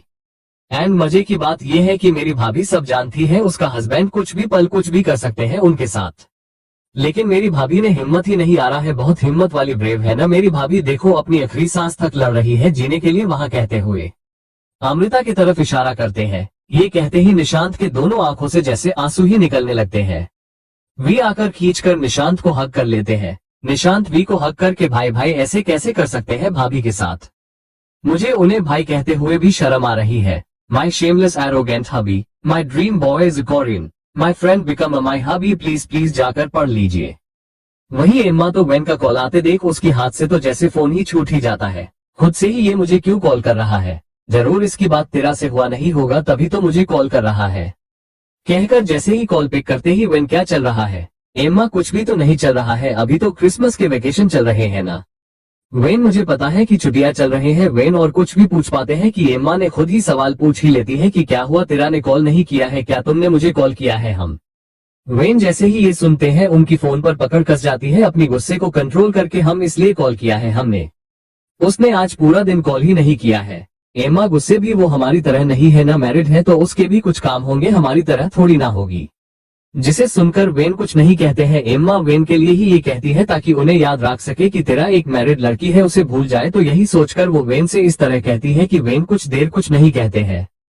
फिर एम्मा से अगर उसने कॉल किया तो बोल देना मुझे कॉल करने को, बोलकर कॉल कट कर देते ही गुस्से खुद से ही, ये लड़की मुझे समझ में आती क्यों नहीं है, मुझे पसंद करती है ये बात मुझे पता है, लेकिन इस तरह क्यों बात करती है मुझसे। हमने एक बार नहीं तीन बार किस किया है, लेकिन ऐसे रिएक्ट करती है जैसे कुछ हुआ ही नहीं। जब से हम रिलेशन में आए हैं एक बार भी डेट पर गए ही नहीं, कॉल तो मुझे ही करती ही नहीं। मैं ही मेरी ईगो को साइड में रखकर जैसे ही आज कॉल किया है, लेकिन मुझसे प्यार करना तो दूर की बात, दान से बात ही नहीं की। पता ही नहीं चल रहा है मुझे एम्मा मुझसे प्यार करती भी है कि नहीं, अगर करती नहीं तो मेरे किस करने पर खींचकर क्यों नहीं मारा है मुझे। हाँ ये लड़की ऐसी क्यों है, कहकर अपनी बालों को पूरी तरह मेस बनाकर रख लेते हैं। वही एम्मा दूसरी तरफ वेन के कॉल के करते ही तेरा के बारे में सोचते हुए, आज इसे हुआ क्या है, कॉल किया ही नहीं, मुझे भी नहीं, कहकर अपनी रूम से बाहर निकलकर मोम मोम कहकर जोर जोर से चिल्लाने लगती है कि नामी जी बाहर निकलकर किचन से हुआ क्या है, चिल्ला क्यों रही हो। जिसे सुनकर एम्मा, नहीं मोम, क्या तेरा ने आपको आज कॉल किया है क्या। नामी जी नहीं, पता नहीं मेरी बच्ची को आज हुआ क्या है, उसने कॉल ही नहीं किया, मेरी कल सुबह ही उसे बात हुई थी। जून जी एंड मेरी भी, इरफान जी मेरी भी कल सुबह ही बात हुआ है, पता नहीं रात में उसने कॉल किया ही नहीं, शायद बिजी होगी, लेकिन किसी को यकीन ही नहीं होता कि तेरा एक बार कॉल नहीं किया है, वरना तो वो कभी भी कॉल करती, वो कितनी भी बिजी क्यों ना हो। दिन में एक बार तो कॉल करती है, लेकिन पता नहीं आज हुआ क्या है, एक बार भी कॉल नहीं की। जून जी हमने पूरी दिन वेट किया है लेकिन उसने कॉल किया ही नहीं। इरफाना मुझे लगता है कुछ तो हुआ है, वरना वो ऐसे नहीं करती, हमें एक बार कॉल करके देख लेना चाहिए। एम्मा मैं अभी करती हूँ, कहते हुए अपना फोन निकालकर तेरा को कॉल लगा देती है। इस वक्त तेरा का फोन घर पर उसके रूम में था। फोन बार बार रिंग होने लगता है लेकिन कोई उठाता ही नहीं, क्योंकि कोई वहां पर था ही नहीं। एम्मा कुछ सही कॉल उठाते ना देख अपनी माँ से कहती है कि कुछ तो हुआ है माँ, तेरा कॉल पिक नहीं कर रही है, मतलब कुछ तो बहुत ही बड़ा हुआ है। इरफान जी मुझे भी यही लगता है कुछ तो हुआ, वरना तेरा ऐसा कभी नहीं करती। जून जी आपने गलत सोच अपने पास ही रखना, कुछ नहीं होगा उसे। नामी जी कॉल बार बार ट्राई करने बोल देती है। एम्मा भी लगातार फोन करने लगती है, कोई ना कोई तो पिक कर ही लेगा।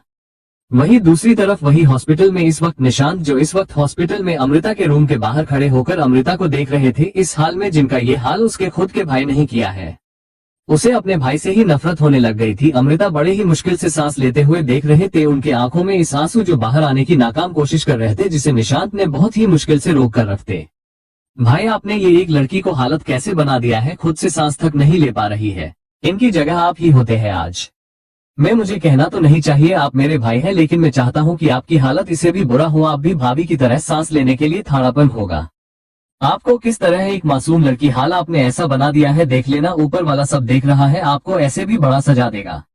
आप सांस लेने के लिए तरसोगे कि भाई, कहकर उनकी आंखों से एक आंसू निकलकर नीचे गिर जाता है। जे आकर निशांत के कंधे पर हाथ रखकर, मुझे समझ में आता ही नहीं कि तुम दोनों भाई एक जैसे कैसे, एक तो इतना क्रूल है कि अपनी बीवी को ही इतना दर्द दिया है कि कोई सोचेगा भी नहीं, और एक तुम जो कि अपनी भाभी की ऐसी हालात देखकर आंसू बहा रहे हो उसके लिए, जिसके साथ तुमने ज्यादा वक्त भी बिताया नहीं।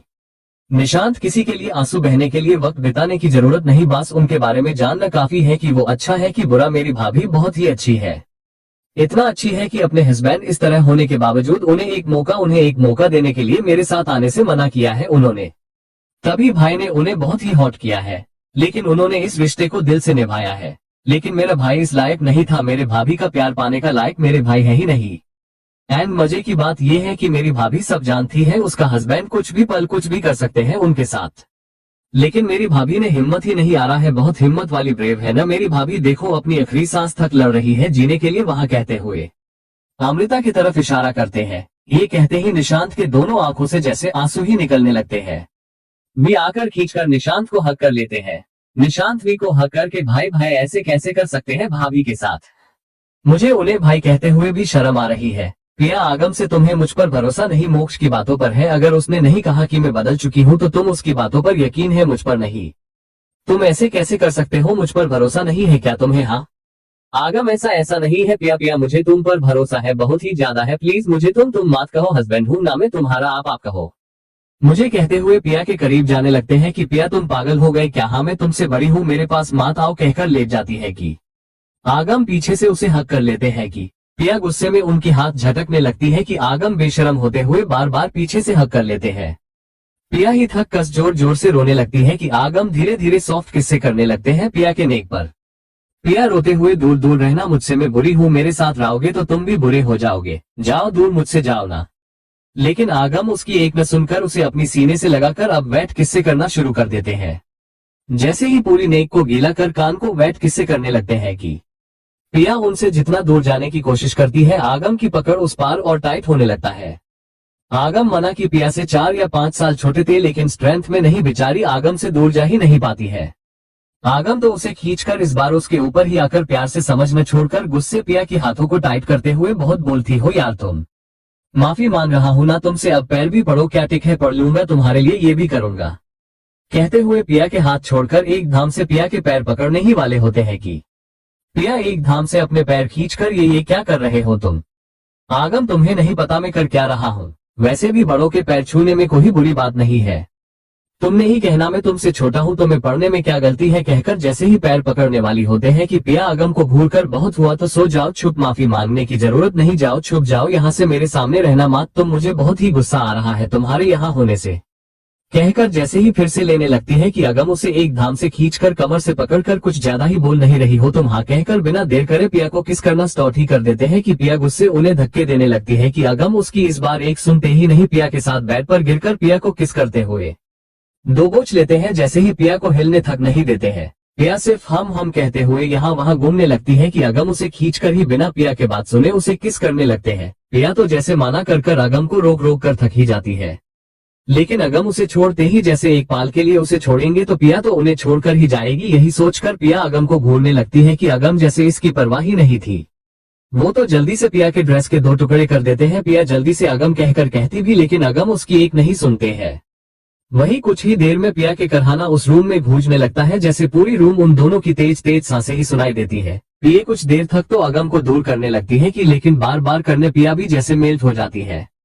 वो भी किस बैक करने लगती अगम ये देखकर, और खुश थे ये वो समझ जाते हैं कि उन्हें की बीवी अब मान गई है, अब जाकर उनकी इतना मेहनत ये थप्पड़ अब जाकर रंग लाया है। वहीं दूसरी तरफ वर्षी अपनी रूम में सो रही थी कि उसे ऐसा फील होता है कि अपने होठों पर कुछ गीला गीला महसूस होते हुए उसे पूरी तरह बैठ कर रहे हैं ऐसा लग रहा था। लेकिन आलस आकर अपनी आंखें खोलती ही नहीं है, लेकिन कुछ देर बाद उसे सांस लेने में बहुत ही तकलीफ होने लगता है, जिसे जैसे ही अपनी आंखें खोलकर देखती है तो उसके आंखों के सामने को ही उस पर पूरी तरह झुककर किस कर रहे थे। ये देखकर पिया की तो जान ही जैसे अटक ही जाती है, डरकर मारे धक्का मारकर सीधे होकर बैठ जाती है कि अगस्त्य सीधे बेड के कोने में ही चले जाते हैं। वर्षी के अचानक हुआ धक्के के कारण अगस्त्य में हूँ यार। जैसे ही वर्षी ये देखती है, आप यहाँ, आपने तो मुझे ही डरा ही दिया है, आप कहते हुए आकर एक धाम से आकर अगस्त्य को हक कर लेती है। जैसे ही अगस्त्य को हक करती है, अगस्त्य से एक पल के लिए दूर होकर, आपने बताया ही नहीं कि आप आने वाले हैं। हाँ गुस्से अगस्त्य को देखने लगती है कि अगस्त्य तुम्हें सरप्राइज देना चाहता था, हुई न तुम, लेकिन तुमने तो मुझे ही सरप्राइज कर दिया है। हाँ कहकर वर्षी को किस कर लेते हैं। वर्षी भी उनके साथ देने लगती है, क्योंकि दोनों ही इतने दिन बाद मिले हैं तो एक लंबी पैशनेट किस तो बनता है ना। दोनों की होठ से होते हुए वो किस तो जुबान थक चले जाती है। दोनों की जिद जैसे एक दूसरे के मुंह के अंदर एक दूसरे के टेस्ट को फील जो कर रहे थे। दोनों की किस की आवाज के साथ साथ अब दोनों ही एक दूसरे के कपड़े निकालने लगते हैं, क्योंकि दोनों को ही एक दूसरे की जरूरत थी इस वक्त। अगस्त्य तो कुछ ज्यादा ही उतावले हो रहे थे, कुछ ज्यादा ही जल्दी करने लगते हैं। वर्षी धीरे धीरे करो अगस्त्य, जल्दी क्या है आपको। अगस्त्य वर्षी देखकर पिछले 2 महीने से खुद को रोक कर बैठा हूँ, इतनी जल्दी तो होगी न मुझे, कहकर कुछ ही देर में वर्षी के कपड़े निकाल देते हैं। वर्षी का भी यही हाल था, उसे भी अगस्त्य की बहुत ही ज्यादा जरूरत थी इस वक्त। वर्षी अगस्त्य के नेक को किस करने लगती है कि अगस्त्य वर्षी के स्तन को अपनी मुंह में बांधकर ये कुछ ज्यादा ही बड़े हो गए हैं, जिसे सुनकर वर्षी हाँ करहाते हुए हाँ उन्हें घूर कर आपने ही इन्हें बड़ा किया है। अगस्त्य हाँ, लेकिन मुझे तो बहुत ही मजा आने वाला है, इन्हें और ज्यादा ही बड़े करूंगा, कहते हुए बिना देर करे वर्षी के स्तन को पूरी तरह लाल कर देते हैं। दोनों ही वाइल्ड होकर एक दूसरे को जैसा खाने लगते हैं कि किस करते हुए ऐसा लग रहा था कि दोनों एक दूसरे को खा ही जाएंगे। कुछ ही देर में अगस्त्य वर्षी के अंदर एंटर करने लगते हैं। वर्षी नहीं आप ये नहीं कर सकते, मुझे बहुत ही दर्द होगा, बहुत ही दिन गैप जो हुआ है हमें, मुझे डर लग रहा है। अगस्त्य लेकिन कभी ना कभी तो ये हो गई, तो तुम डर क्यों रही हो यार, थोड़ा दर्द तो होगा ही ना तुम्हें, इतना तो बर्दाश्त कर लो तुम। कुछ नहीं होगा, मैं हूं ना, धीरे से सब करूंगा, टेंशन मत लो प्लीज, अभी मत रोको मुझे कंट्रोल नहीं होगा तुम्हारे पास, तो ऐसा रहूंगा तो मार ही जाऊंगा, कहकर पिया की तरफ देखने लगते हैं। पिया को जितना ज्यादा करने का मन था उतना ही ज्यादा उसे डर भी लग रहा था। जैसे ही अगस्त्य पिया को छुप देखते हैं, उन्हें समझ में आ जाता है कि वर्षी मना कर रही है, इसलिए वो जल्दी से वॉशरूम में घुस जाते हैं खुद को शांत करने, क्योंकि वो वर्षी को ये सब उसकी मर्जी से करना चाहते, कोई जबरदस्ती से नहीं। ये देखकर वर्षी को अगस्त्य के लिए बहुत बुरा लगता है। वो कैसा उसकी परवाह करते हैं, उसकी बात की इज्जत रखकर सीधा वॉशरूम में चले गए। ये देखकर वर्षी सीधा खड़े होकर वॉशरूम में चले जाती है बहुत हिम्मत करके। अगस्त्य जो कि अपनी हाथ दीवार से लगाकर खड़े हो चुके थे शॉवर के नीचे, उन्हें तो कोई खबर थी ही नहीं, वो तो खुद को शांत करने में बिजी जो थे। वहीं जैसे ही वर्षी ये देखती है, सीधे जाकर अगस्त्य के 2 हाथों के बीच में जाकर खड़े हो जाती है। अगस्त्य जैसे ही वर्षी को वहां देखते हैं, तुम यहाँ कहते ही वर्षी बिना देर करे अगस्त्य के कंधे पर हाथ रखकर उन्हें किस करने लगती है। धीरे धीरे वर्षी के हाथ कंधे से होते हुए और नीचे जाकर अगस्त्य के हार्ड पार्ट को हाथों में लेकर अगस्त्य को किस करते हुए रोककर अगस्त्य की आंखों पर किस करके मैं रेडी हूँ। अगस्त्य लेकिन तुम्हें तो डर था ना। वर्षी आपके होते हुए मुझे डर कैसे, मैं नहीं डरूंगी, आप है ना, मेरे साथ रखना मेरा हमारा बेबी का ख्याल। अगस्त्य जैसे ही ये सुनते हैं, उनके फेस पर बड़ी सी स्माइल आ जाती है। एंटर करते हुए सब धीरे धीरे करने लगते हैं। वर्षी को डर तो लगता है, लेकिन अगस्त्य के लिए खुद को नॉर्मल दिखाने लगती है। जैसे ही अगस्त्य पूरी तरीके से एंटर करते हैं, वर्षी का तो हालत बुरी हो चुकी थी, उसके तो पैर अभी से ही कांपने लगते हैं। जैसे ही वर्षी की ऐसी हालत देखकर अगस्त्य वर्षी को उठाकर वॉशबेसिन के काली जगह के ऊपर बिठा देते हैं। अपना काम करने लगते हैं, साथ ही साथ उनके हाथ वर्षी के स्तन को प्रेस करने लगता है, उनके होठ वर्षी के नेक को किस करने लगते हैं। वर्षी के धीरे धीरे करहाना पूरी रूम में गुंजने लगता है। आगम के तेज तेज सांसें उस माहौल को कुछ और ही बना देते हैं। अगले दिन जैसे ही घर में सब अगस्त्य को वहां देखते हैं, वो भी एकदम फ्रेश और एनर्जी के साथ देखकर, मोक्ष तुम कब आए हो यहाँ। अगस्त्य तुम ही अपनी बीवी को सरप्राइज दे सकते हो क्या, मैं भी दे सकता हूँ, अपनी बीवी को सरप्राइज दे सकता हूँ। मोक्ष बात का सीधे जवाब नहीं दे सकता है, क्या ये क्या तरीका है। अगम अपनी दोस्त का देखकर सीख रहा है। नर्मदा जी की तरफ देखकर देख लिया, दादी आपने भाई का कैसे फ्रेंड्स है, अच्छा कसा मेरा भाई कैसे बदल गया है। मोक्ष पिया की तरफ देखकर लगता है तुमने इसे माफ कर दिया है, तभी तो इसकी ऐसे बातें निकल रहे हैं, वरना तो आज बात हो कुछ अलग होती। ये सुनकर बाकी के घर वाले मोक्ष से पूछने लगते हैं कि क्या बात है। अगम बीच में ऐसे ही कुछ नहीं, आप इसकी बातों को इतना सीरियस क्यों लेते हो, ये तो बस मजाक कर रहा है। पिया ये देखकर चैन की सांस लेती है, उसे डर था ये लोग को कहीं सारी बातें पता ना चले। अगम मोक्ष धन्य ने उसे समझा है, लेकिन इन सब का भरोसा ही नहीं, अगर पता चला सच कैसा रिएक्ट करेंगे। ऊपर से जब वो बुरी थी उसे किसी का परवाह थी ही नहीं, लोग इसके बारे में क्या सोचने वाले हैं, लेकिन अब ऐसा नहीं, उसे अब सांप की परवाह थी, लोग इसके बारे में क्या सोचेंगे क्या कहेंगे, सब उसे परवाह थी। लेकिन जैसे ही देखती है अगम ने उसकी बातों को छुपाने मदद की, तो उनके लिए यही काफी था। वहीं अगस्त्य जल्द ही आकार अपने घर के बड़ों को पैर छून लेते हैं, मोक्ष के पास आकार उनके गले लग जाते हैं। मोक्ष पहले ना मिलकर मेरी बहन से मिलने आ गया है तू। अगस्त्य ऐसा नहीं है, तू गलत सोच रहा है, जिसे सुनकर मोक्ष ऐसा ही है, तेरी कपड़ों से वर्षी की परफ्यूम की स्मेल आ रही है। अगस्त्य जैसे ही सुनते हैं वो तो हो आसपास देखकर मोक्ष के पेट पर एक पंच मारकर साले छुप रहे कहते ही मोक्ष के फेस पर एक स्माइल आ जाती है। वही अगस्त्य जल्दी से मोक्ष से दूर होकर वहां से पिया के पास जाकर पिया को हक करके कैसी हो तुम, पिया मैं टिक हूँ तुम कैसे हो। अगस्त्य टिक हूँ, चलो अच्छी बात है, लेकिन तुमने मुझे मिस किया ही नहीं, कॉल एक बार भी किया ही नहीं तुमने। हाँ प्रिया हंसकर, ऐसा नहीं है यार, तुम बहुत ही बिजी हो ना, इसीलिए हमने तुम्हें डिस्टर्ब नहीं किया है। तुम अब मेरे फ्रेंड अगस्त्य नहीं हो अब यार, अब तुम सीईओ हो बड़े कंपनी के, मेरी तरह तो नहीं होना तुम। अगस्त्य तुम्हारे लिए टाइम है मेरे पास, वर्षी और मेरे लिए पीछे से कहती है। प्रिया ये सुनकर अगस्त्य को साइड हक करके, तुम्हारे लिए तो अगस्त्य अपना पूरा टाइम ही दे देगा है ना अगस्त्य बोलना। अगस्त्य मोक्ष की तरह बेशरम नहीं थे, उन्हें ये बोलने में बहुत ही शर्म आने लगता है, इसी कारण अगस्त्य कुछ नहीं कहते हैं। वहीं प्रिया अगस्त्य की नेचर से अच्छे से वाकिफ थी, इसलिए जानबूझकर जल्दी से बोलो ना अगस्त्य, बोलो ना, तुम इतना शर्माते क्यों रहते हो तुम। हाँ अगस्त्य उसे घूर कर बात को बदलते हुए, बहुत हुआ, चलो मेरे एक और साला कहाँ है, हमने उसे देखा ही नहीं, कहाँ है वो। वर्षी आ रहा है वो, मोक्ष की तरफ देखकर, प्रिंसेस कहाँ है, उसे भी तो देखना है। मेरे कुछ दिन बाहर क्या चले गया, घर पर तो बहुत सारे नए लोग आ गए हैं। मिहिर जो सीढ़ियों से आते हुए अगस्त्य को वहां देखकर, हो ओ जीजू आप कब आए यहाँ कहकर वहां से भागकर जाकर अगस्त्य को हक कर लेते हैं। वहीं प्रिया अगस्त्य की शाय नेचर से वाकिफ थी, इसलिए जानबूझकर अगस्त्य को छेड़ते हुए, बोलो बोलो ना अगस्त्य, इतना शर्माते क्यों यार। अगस्त्य बात को बदलते हुए मोक्ष की तरफ देखकर, प्रिंस कहाँ है, मुझे भी उसे देखना है, और मेरा एक और साला कहाँ है। मैं कुछ दिन क्या बाहर चल गया, घर में इतने सारे नए लोग आ गए, कहाँ है मेरा साला। वर्षी आ रहा है वो। मिहिर ताबी सीढ़ियों से उतरते हुए जैसे ही उनकी नजर अगस्त्य पर जाती है, भागकर आकर अगस्त्य को हक करके, जीजू अब आप कब आए हैं यहाँ। अगस्त्य भी उन्हें हैक करके, कल रात में, लेकिन तुम्हारा क्या चल रहा, हस्बैंड बन गए, एक छोटी फैमिली भी तुमने बना ली, वेव से कभी मिलाने वाले हो तुम।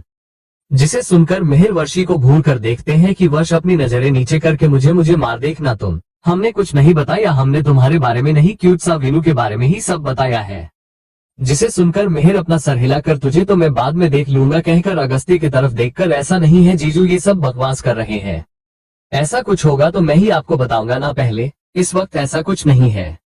अगस्त्य मतलब बाद में होगा क्या। जिसे सुनकर सब हंसने नहीं लगते हैं। मिहिर आप भी शुरू हो गए, मैंने कहा ना ऐसा कुछ नहीं है, मतलब नहीं, वीनू बच्चा है, वो उसका दिल न टूट जाए, हमने बास उसे कुछ नहीं कहा। आगम वीनू का बहाना है बस, इसे तो अध्या का हस्बैंड बनना है, पता है मुझे। मिहिर आपको कुछ नहीं पता, बस बकवास करते रहते यार, टाइम सबके सब एक मेरे भाई, ये सिर्फ मुझे सपोर्ट करते हैं। तभी ऋतु वहां से उतरकर जैसे ही आते हैं अगस्त्य को वहां देखकर, ऋतु अगस्त्य के पास आकर, हाय जीजू कैसे हैं आप, नाइस टू मीट यू जीजू। अगस्त्य का मुंह तो जैसे खुला का खुला ही रह जाता है। वर्षी ये देखकर हंसते में, मैंने कहा ना आपको, आपका मुंह मेरे भाई को देखकर खुला का खुला ही रह जाएगा, इसीलिए हमने कोई तस्वीर ही नहीं भेजी है आपको इसकी। अगस्त्य हैरान होकर, ये तो मोक्ष की तरह ही है। ऋतु अपनी हाथ को सर के पीछे करके, सब ऐसे बोलते हैं क्या, सच में मैं उनकी तरह हूँ। अगस्त्य हाँ, जो ये नहीं बोलता है वो पागल होगा साले, मैंने सोचा मेरे दोस्त की तरह कोई और नहीं होगा, लेकिन तुम तो सेम उसकी तरह ही निकले। कहाँ थे यार इतने साल। जिसे सुनकर ऋतु अजीब सी स्माइल के साथ, मैं ऑर्फनेज में था। जिसे सुनकर सबकी स्माइल जैसे ही गायब ही हो जाती है, सिवाय मोक्ष की। उनके अंदर इमोशन सिर्फ है या नहीं ये पता भी नहीं चलता है, जो भी इमोशन हो या कुछ भी फीलिंग, वो सिर्फ और सिर्फ धन्य के लिए ही होगा, किसी और के लिए नहीं। ये देखकर ऋतु ओहो, कहाँ गई स्माइल, उसे वापस लेकर आओ, अब तो अपनी घर पर मेरी फैमिली के साथ हूँ, नातिक हूँ। चलो चलो मेरी बेटी कहाँ है, भाभी भाभी बाहर आए ना, प्रिंसेस को लेकर आए भाभी कहते हुए धन्य को आवाज लगाते हैं कि अगस्त्य ऋतु को हक करते हैं। ऋतु हैरान होकर अगस्त्य को देखते हैं। ऋतु जीजू में टिक हूँ। आगम तुम टिक हो, लेकिन तुम्हारे जीजू टिक नहीं है, ये तो फुल ऑन ड्रामेटिक पर्सन बन गए हैं। कुछ भी ऐसी इमोशन वाली न्यूज सुन लो, सबसे पहले यही फील हो जाते हैं, पता नहीं इनके अंदर इतने इमोशन है कैसे, मैं तो ऐसा बिल्कुल ही नहीं हूँ। जैसे ही आगम की बातें नर्मदा जी, विनय जी, मोक्ष सुनते हैं, वो चुप होकर हैरान होकर शौक से आगम को देखने लगते हैं।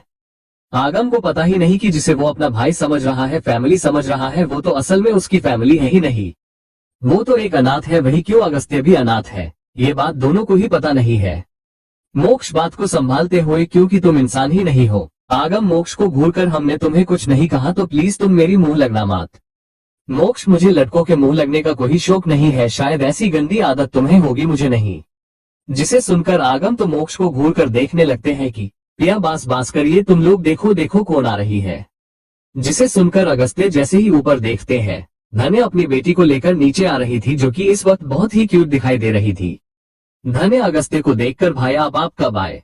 अगस्त्य कल रात में ही। बोले मेरा बच्चा आओ आओ अपनी मामा के पास आओ, कहते हुए पूर्णा को धन्य की गोद से ले लेते हैं। मोक्ष आगम को जानबूझकर छेड़ते हुए, पूर्णी बेटा अपनी छोटे आगम मामा के पास चले जाओ, जाओ अपनी आगम मामा के पास। जैसे ही सब सुनते हैं वो सब अपना सर हिलाकर अपनी आंखें बंद कर लेते हैं। पद्मिनी जी ये नहीं सुधरने वाला है, जबकि बीवी तो धन्या इसकी बनी है, लेकिन आगम को बार बार याद दिलाता रहता है कि धन्या उनकी है, वो सिर्फ उसे का भाई बन सकते हैं। यही सब सोचकर सिमी की तरफ देखती है, जो कि उनसे कह रही थी कि ये लड़का ऐसा क्यों है। सिमी जी उनकी आंखों में बातों को समझकर अपनी कंधे कंधे उचका देती है। वही आगम मामा सुनकर तुम होगे पूर्णी के मामा में नहीं समझे तुम। मोक्ष आगम की बातें सुनकर ऋतु की तरफ देखकर इसे जरा हॉस्पिटल दिखाकर लेकर लगता है पागल हो गया है। बेबी मेरी है, मेरी तरह दिखती है, फिर भी मुझे उसका मामा बना रहा है।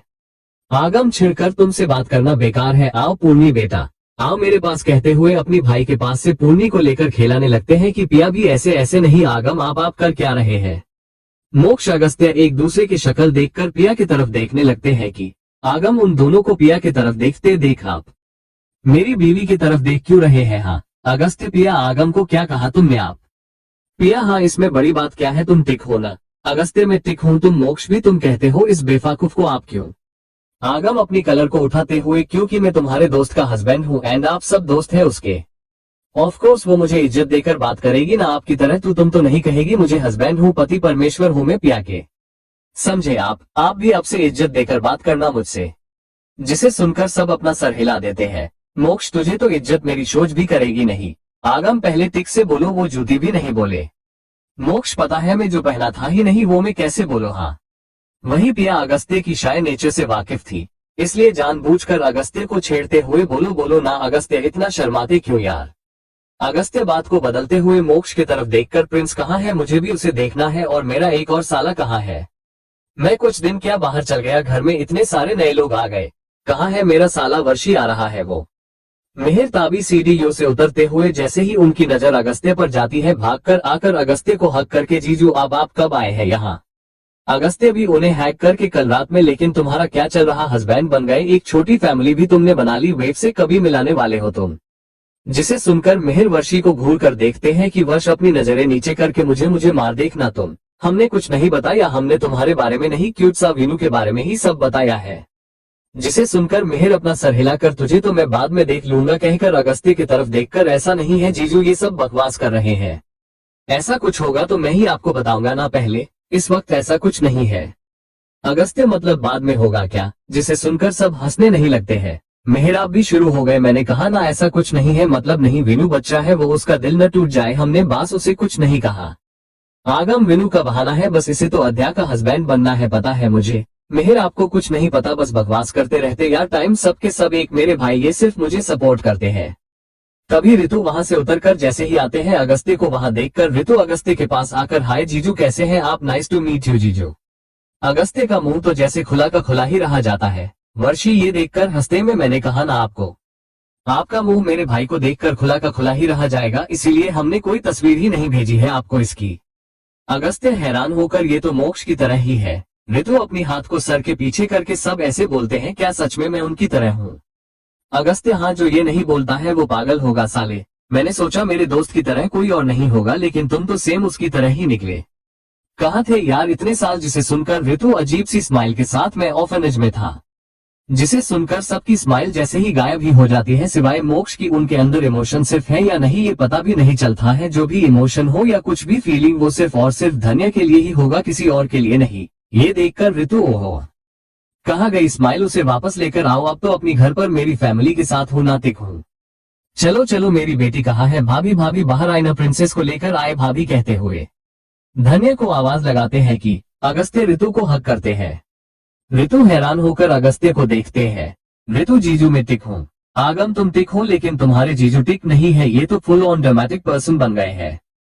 कुछ भी ऐसी इमोशन वाली न्यूज सुन लो सबसे पहले यही फील हो जाते हैं, पता नहीं इनके अंदर इतने इमोशन है कैसे, मैं तो ऐसा बिल्कुल ही नहीं हूँ। जैसे ही आगम की बातें नर्मदा जी विनय जी मोक्ष सुनते हैं वो चुप होकर हैरान होकर शौक से आगम को देखने लगते हैं। आगम को पता ही नहीं कि जिसे वो अपना भाई समझ रहा है, फैमिली समझ रहा है, वो तो असल में उसकी फैमिली है ही नहीं, वो तो एक अनाथ है। वही क्यों अगस्त्य भी अनाथ है, ये बात दोनों को ही पता नहीं है। मोक्ष बात को संभालते हुए क्योंकि तुम इंसान ही नहीं हो। आगम मोक्ष को घूरकर हमने तुम्हें कुछ नहीं कहा तो प्लीज तुम मेरी मुंह लगना मत। मोक्ष मुझे लड़कों के मुंह लगने का कोई शौक नहीं है, शायद ऐसी गंदी आदत तुम्हें होगी, मुझे नहीं। जिसे सुनकर आगम तो मोक्ष को घूर कर देखने लगते हैं कि पिया बास बास करिए, तुम लोग देखो देखो कौन आ रही है। जिसे सुनकर अगस्त्य जैसे ही ऊपर देखते हैं, धन्या अपनी बेटी को लेकर नीचे आ रही थी, जो कि इस वक्त बहुत ही क्यूट दिखाई दे रही थी। धन्या अगस्त्य को देखकर भाई आप कब आए? अगस्त्य कल रात में ही। बोले मेरा बच्चा आओ आओ अपनी मामा के पास आओ। कहते हुए पूर्णा को धन्या की गोद से ले लेते हैं। मोक्ष आगम को जानबूझकर छेड़ते हुए, पूर्णी बेटा अपनी छोटे आगम मामा के पास चले जाओ, जाओ अपनी आगम मामा के पास। जैसे ही सब सुनते हैं, वो सब अपना सर हिलाकर अपनी आंखें बंद कर लेते हैं। पद्मिनी जी ये नहीं सुधरने वाला है, जबकि बीवी तो धन्या इसकी बनी है, लेकिन आगम को बार बार याद दिलाता रहता है कि धन्या उनकी है, वो सिर्फ उसे का भाई बन सकते हैं। यही सब सोचकर सिमी की तरफ देखती है, जो कि उनसे कह रही थी कि ये लड़का ऐसा क्यों है। सिमी जी उनकी आंखों में बातों को समझकर अपनी कंधे कंधे उचका देती है। वही आगम मामा सुनकर तुम होगे पूर्णी के मामा में नहीं समझे तुम। मोक्ष आगम की बातें सुनकर ऋतु की तरफ देखकर इसे जरा हॉस्पिटल दिखाकर लेकर लगता है पागल हो गया है। बेबी मेरी है, मेरी तरह दिखती है, फिर भी मुझे उसका मामा बना रहा है। आगम छिड़कर तुमसे बात करना बेकार है, आओ पूर्णी बेटा आओ मेरे पास, कहते हुए अपनी भाई के पास से पूर्णी को लेकर खेलाने लगते हैं कि पिया भी ऐसे ऐसे नहीं। आगम आप कर क्या रहे हैं? मोक्ष अगस्त्य एक दूसरे की शक्ल देखकर पिया की तरफ देखने लगते हैं कि आगम उन दोनों को पिया की तरफ देखते देख आप मेरी बीवी की तरफ देख क्यों रहे हैं? हाँ अगस्त्य पिया आगम को क्या कहा तुमने? आप पिया हाँ इसमें बड़ी बात क्या है, तुम टिक हो ना। अगस्त्य मैं टिक हूँ, तुम मोक्ष भी तुम कहते हो, इस बेवकूफ को आप क्यों? आगम अपनी कलर को उठाते हुए, क्योंकि मैं तुम्हारे दोस्त का हस्बैंड हूँ एंड आप सब दोस्त है उसके। ऑफ कोर्स वो मुझे इज्जत देकर बात करेगी ना आपकी तरह, तुम तो नहीं कहेगी मुझे हस्बैंड हूँ, पति परमेश्वर हूँ मैं पिया के। समझे आप भी अब से इज्जत देकर बात करना मुझसे। जिसे सुनकर सब अपना सर हिला देते हैं। मोक्ष तुझे तो इज्जत मेरी सोच भी करेगी नहीं। आगम पहले टिक से बोलो, वो जूती भी नहीं बोले। वही मोक्ष बाकी सब आगम की इज्जत देने की बात सुनकर हैरान ही हो जाते हैं। मोक्ष तुझे तो मेरी शो भी इज्जत नहीं देगा। जिसे सुनकर आगम पहले बात तो टिक से बोलो, जूती होता है शो नहीं। जिसे सुनकर मोक्ष में जो नहीं पहना था वो मैं कैसे बोलूं? हाँ जिसे सुनकर सब अपना सर हिला देते हैं। आगम कुछ बोलने ही वाले होते हैं कि अगस्त्य बास बास भी करो अब दोनों, चलो खाने चलेते हैं, कहते हुए पूर्णी को आगम की गोद से लेकर वहां से चले जाते हैं।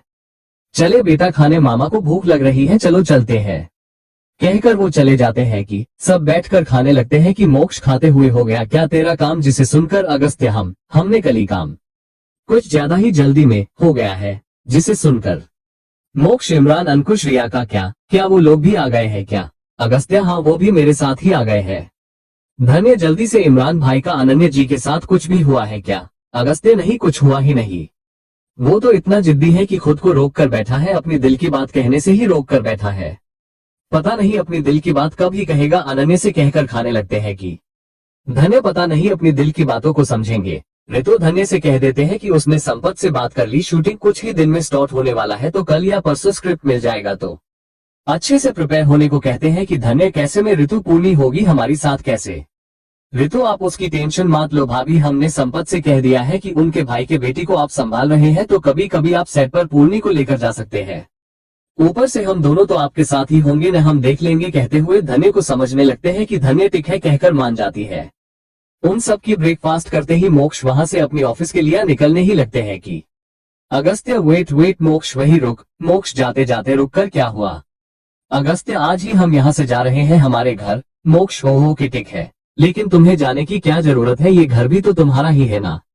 अगस्त्य नहीं, जब तो मेरा दोस्त था तब ये घर मेरा था, लेकिन जब से तेरी बहन से मेरी शादी हुआ है ये घर अब मेरा ससुराल हुआ है, तो तुम रोकना मत मुझे, मैं घर जमाई नहीं बनना चाहता, हम आज ही शिफ्ट होंगे, इनफैक्ट अभी भी ही। आगम पिया की तरफ देखकर चलो अपनी बैग से पैक कर लो, हमें जाना है यहाँ से। जिसे सुनकर आगम पिया टिक है कहते हैं। अगस्त्य अपनी दादी की तरफ देखकर दादी चलिए मैं आपको बैग पैक करने में हेल्प करता हूँ, चलिए दादी। जैसे ही मोक्ष एंड विजय जी नर्मदा जी ये सुनते ही उनके आंखें हैरान होकर एकदम से अगस्त्य को देखने लगते हैं। नर्मदा जी विजय जी की तरफ देखकर बहुत ही अजीब सी स्माइल के साथ हाँ टिक है चलो कहकर वहां से अगस्त्य की तरफ देखती है कि अगस्त्य अपनी दादी की तरफ देखकर सीधा जाकर अपनी हाथ आगे करते ही नर्मदा जी उनके हाथों में हाथ देते हैं। वहां से उठकर नर्मदा जी अगस्त्य के साथ चले जाती हैं। विजय जी उन दोनों को जाते हुए देखने लगते हैं।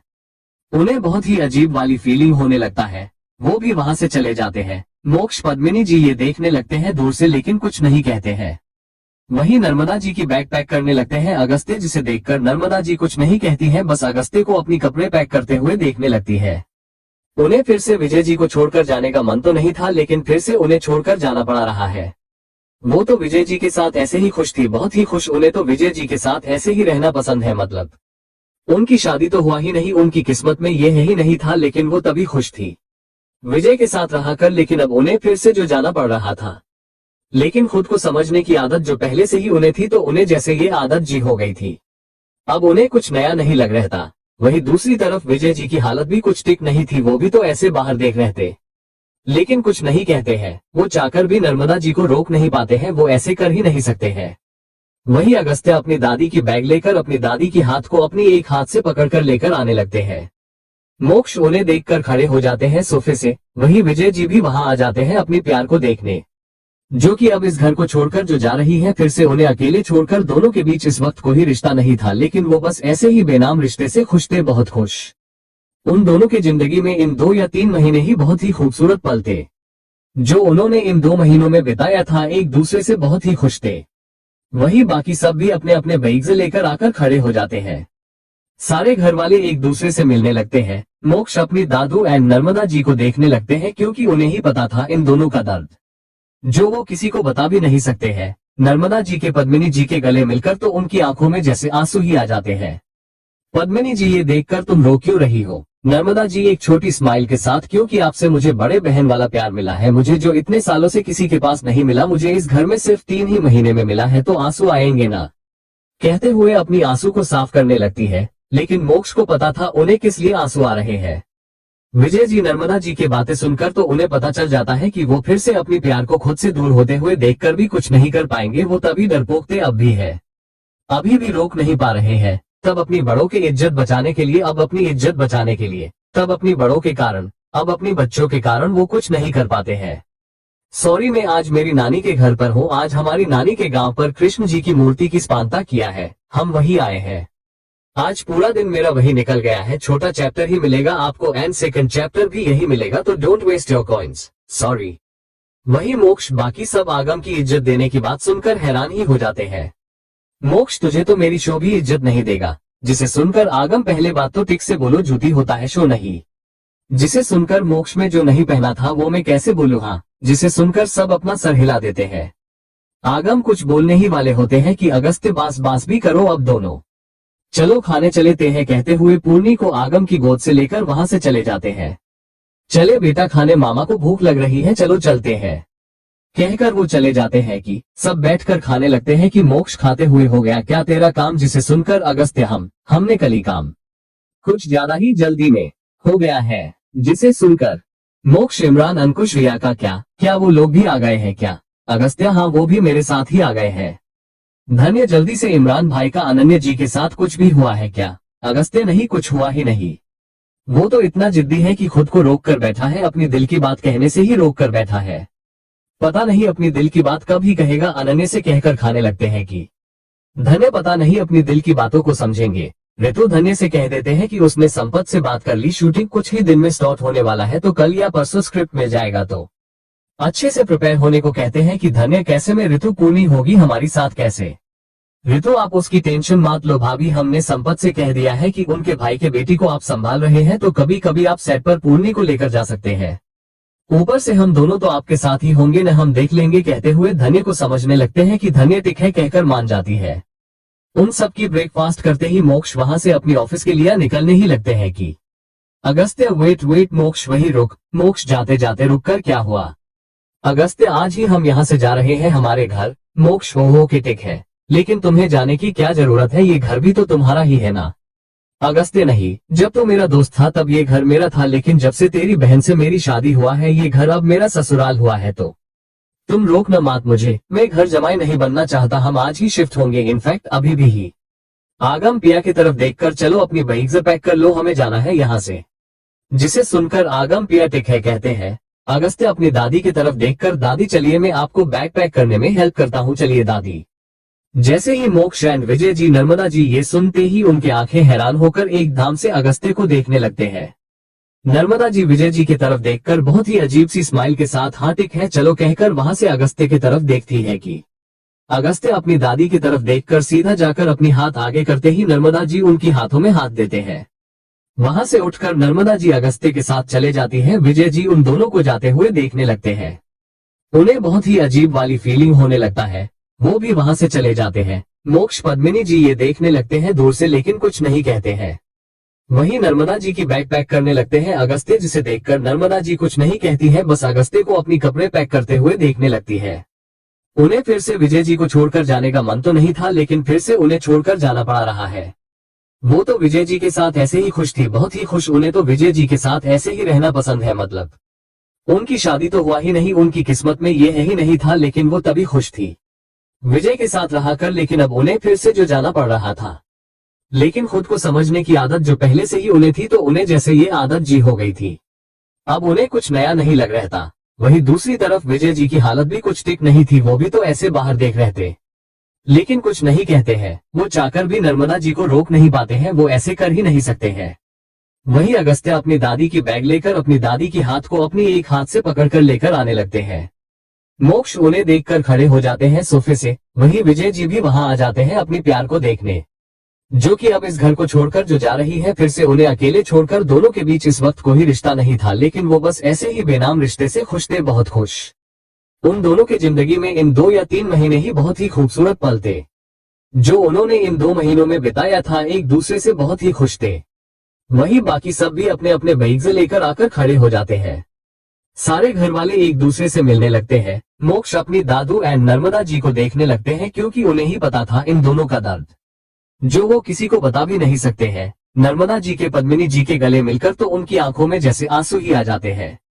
पद्मिनी जी ये देखकर तुम रो क्यों रही हो? नर्मदा जी एक छोटी स्माइल के साथ, क्योंकि आपसे मुझे बड़े बहन वाला प्यार मिला है, मुझे जो इतने सालों से किसी के पास नहीं मिला, मुझे इस घर में सिर्फ 3 ही महीने में मिला है, तो आंसू आएंगे ना, कहते हुए अपनी आंसू को साफ करने लगती है। लेकिन मोक्ष को पता था उन्हें किस लिए आंसू आ रहे हैं। विजय जी नर्मदा जी की बातें सुनकर तो उन्हें पता चल जाता है कि वो फिर से अपनी प्यार को खुद से दूर होते हुए देखकर भी कुछ नहीं कर पाएंगे। वो तभी डरपोक थे, अब भी है, अभी भी रोक नहीं पा रहे हैं। तब अपनी बड़ों की इज्जत बचाने के लिए, अब अपनी इज्जत बचाने के लिए, तब अपनी बड़ों के कारण, अब अपनी बच्चों के कारण वो कुछ नहीं कर पाते हैं। नर्मदा जी अगस्त्य के साथ नीचे आ जाती है। जैसे ही वो नीचे आ जाते ही तभी बाकी सब लोग भी वहां आ जाते हैं अपनी अपनी बैग्स लेकर। विजय जी भी वहां आ जाते ही अपने प्यार को फिर से जाते हुए देखने। वो अपनी जवानी में डरपोक थे, तब अपनी बड़ों की इज्जत बचा रहते, अब खुद की इज्जत बचाने लगते हैं। नर्मदा जी उन सब से मिलने लगती है। वही जैसे ही पद्मिनी जी को हक करती है, उनके आंखों में जैसे आंसू ही आ जाते हैं। जैसे ही पद्मिनी जी ये देखती है, नर्मदा जी के आंसू साफ करते हुए पूछने लगती है कि क्या हुआ है। जिसे सुनकर नर्मदा जी, क्योंकि आपसे मुझे बड़े बहन वाला प्यार मिला है, जो कभी मिला ही नहीं, मेरी पूरी जिंदगी में भी नहीं, तो आंसू आएंगे ही ना।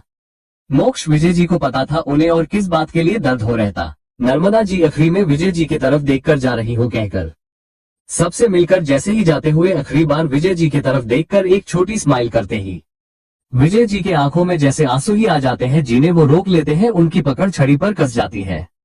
मोक्ष ये देखकर उन अपनी दादाजी पर गुस्सा ही आ जाता है, जिससे वो प्यार करते हैं, वो जिसकी इंतजार में एक हिंसन अपनी पूरी जिंदगी निकल दिया है। आज वही उन्हें फिर छोड़कर जा रही है, लेकिन अभी भी उनके दादा कुछ कर ही नहीं रहे हैं। नर्मदा जी दहलीज पर कर पाती की मोक्ष एक धाम से दादी आप रखिए। नर्मदा जी के कदम वहीं रुक जाते हैं। सब मोक्ष को देखने लगते हैं कि अगस्त्य क्या हुआ, क्यों रोका है हमें। मोक्ष नर्मदा के पास आकर, दादी यही रहेगी हमेशा के लिए, यही हमारे घर पर। अगस्त्य क्या, लेकिन क्यों? मोक्ष तुम्हें दिखाई नहीं दे रहा है क्या दादी खुश नहीं है यहाँ से जाने के कारण, सुना तुमने? अगस्त्य अपनी दादी की तरफ हैरान होकर देखने लगते हैं कि क्या ये सच है कि दादी यहाँ से जाने से खुश नहीं है। नर्मदा जी मोक्ष से ऐसा नहीं है बेटा, मैं खुश हूँ सच में। मोक्ष उनकी हाथों को पकड़कर पता है मुझसे झूठ बोलने की जरूरत नहीं है। आगम मोक्ष से तू पागल हो गया है क्या? दादी इतने साल अकेली है थी, वो तभी खुश थी, आज भी है। तुम्हें क्या पता मेरी दादी के बारे में, वो चुप ही रहती है, खुश है। एंड वो यहाँ पर गेस्ट है कितने दिन और यही रहेगी, और किस हक से वो यहाँ पर रहेगी हमेशा? गेस्ट को कभी ना कभी तो जाना होगा, उसके घर तो जाएगी ना। मोक्ष आगम की बात सुनकर अपने दादाजी की तरफ देखने लगते हैं। अब तो कुछ तो कहेंगे, लेकिन विजय जी तो अभी भी चुप ही थे। मोक्ष चाहिए तो आगम का सवाल का जवाब देना चाहते थे, लेकिन वो ऐसा नहीं करना चाहते हैं। ये उन दोनों की मर्जी, उनकी लाइफ है, वो कौन होते हैं जो उन दोनों के बीच में बोलने वाले। यही सोचकर मोक्ष चुप थे कि आगम बोलो ना, किस हक से रहेगी यहाँ मेरी दादी? पद्मिनी जी जो हक से मैं रहती हूँ वही हक से रहेगी यहाँ। जैसे ही सब सुनते हैं सब हैरान होकर पद्मिनी जी की तरफ देखने लगते हैं। विजय जी भी वही पद्मिनी जी विजय को घूर कर देखकर गुस्से का शब्द तो आप हिम्मत कर लेते, अगर पहले ही हिम्मत कर लिया होता तो 3 जिंदगी या बर्बाद नहीं होते। किसी को कुछ पता ही नहीं चलता कि हो क्या रहा है। ऋतु मिहिर पहली बार अपनी दादी को इतने गुस्से में देखा ही नहीं था। वही अगस्त्य पद्मिनी जी से क्या कहा आपने, अभी मेरी दादी आपके हक से यहाँ कैसे रहेगी। आगम गुस्से, पता है आप क्या बोल रहे हैं, आपको भी पद्मिनी जी पता है मुझे मैं क्या बोल रही हो, लेकिन तुम दोनों को ही बहुत कुछ पता नहीं।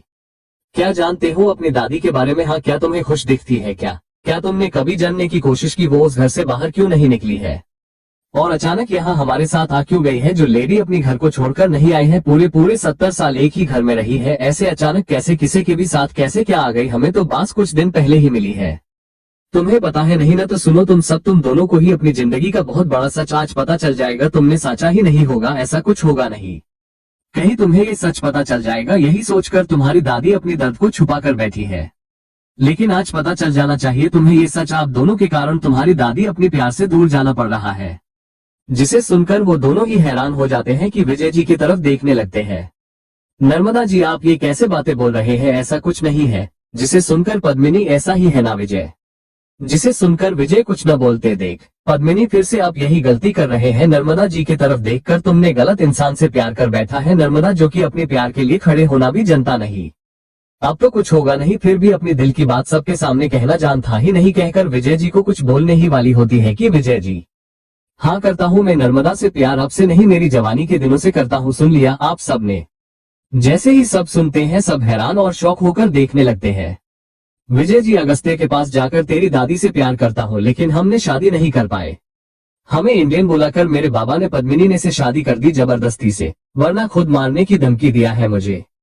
लेकिन हमने एक गलती कर दिया है कि हम वहां से तो आ गए, लेकिन तुम्हारी दादी को मेरी इंतजार करने को कहा है। पिछले 40 साल से वो तो मेरी इंतजार ही करती रह गई है। मेरी एक बात उसकी पूरी जिंदगी बार बर्बाद कर दिया है। बस तब से ही बिना शादी करे मेरा वही इंतजार कर रही है। जैसे ही आगम ये सुनते हैं हंसते हुए, लगता है आप कुछ गलत फहमी हुआ है, आपको मेरी दादी पहले ही शादी कर लिया है, तभी तो हम आए हैं इस दुनिया में। जिसे सुनकर विजय जी नहीं ये नहीं है, मुझे कोई गलत फहमी हुआ नहीं है, तुम्हें ये गलत फहमी हुआ है कि तुम नर्मदा के पोते हो, ऐसा नहीं है। तुम्हें तो एक यहाँ तक शक नहीं हुआ है कि तुम्हारी माँ इनकी बेटी है, तो तुम इन्हें नानी बोलना चाहिए, लेकिन दादी बोल रहे हो। इसे ही पता नहीं चल रहा है तुम्हें, तुम दोनों ही उनके पोते नहीं है, तुम्हें नर्मदा ने गोद लिया है। जैसे ही वो दोनों ही सुनते हैं उनके ऊपर जैसे बिजली ही गिर जाती है। नर्मदा जी नहीं नहीं ऐसा नहीं बच्चे, ये तो बस ऐसे ही बोल रहे हैं, ऐसा नहीं है, ये तुम दोनों ही मेरे ही बच्चे हो। जिसे सुनकर भी उन्हें अपनी दादी पर यकीन ही नहीं होता है।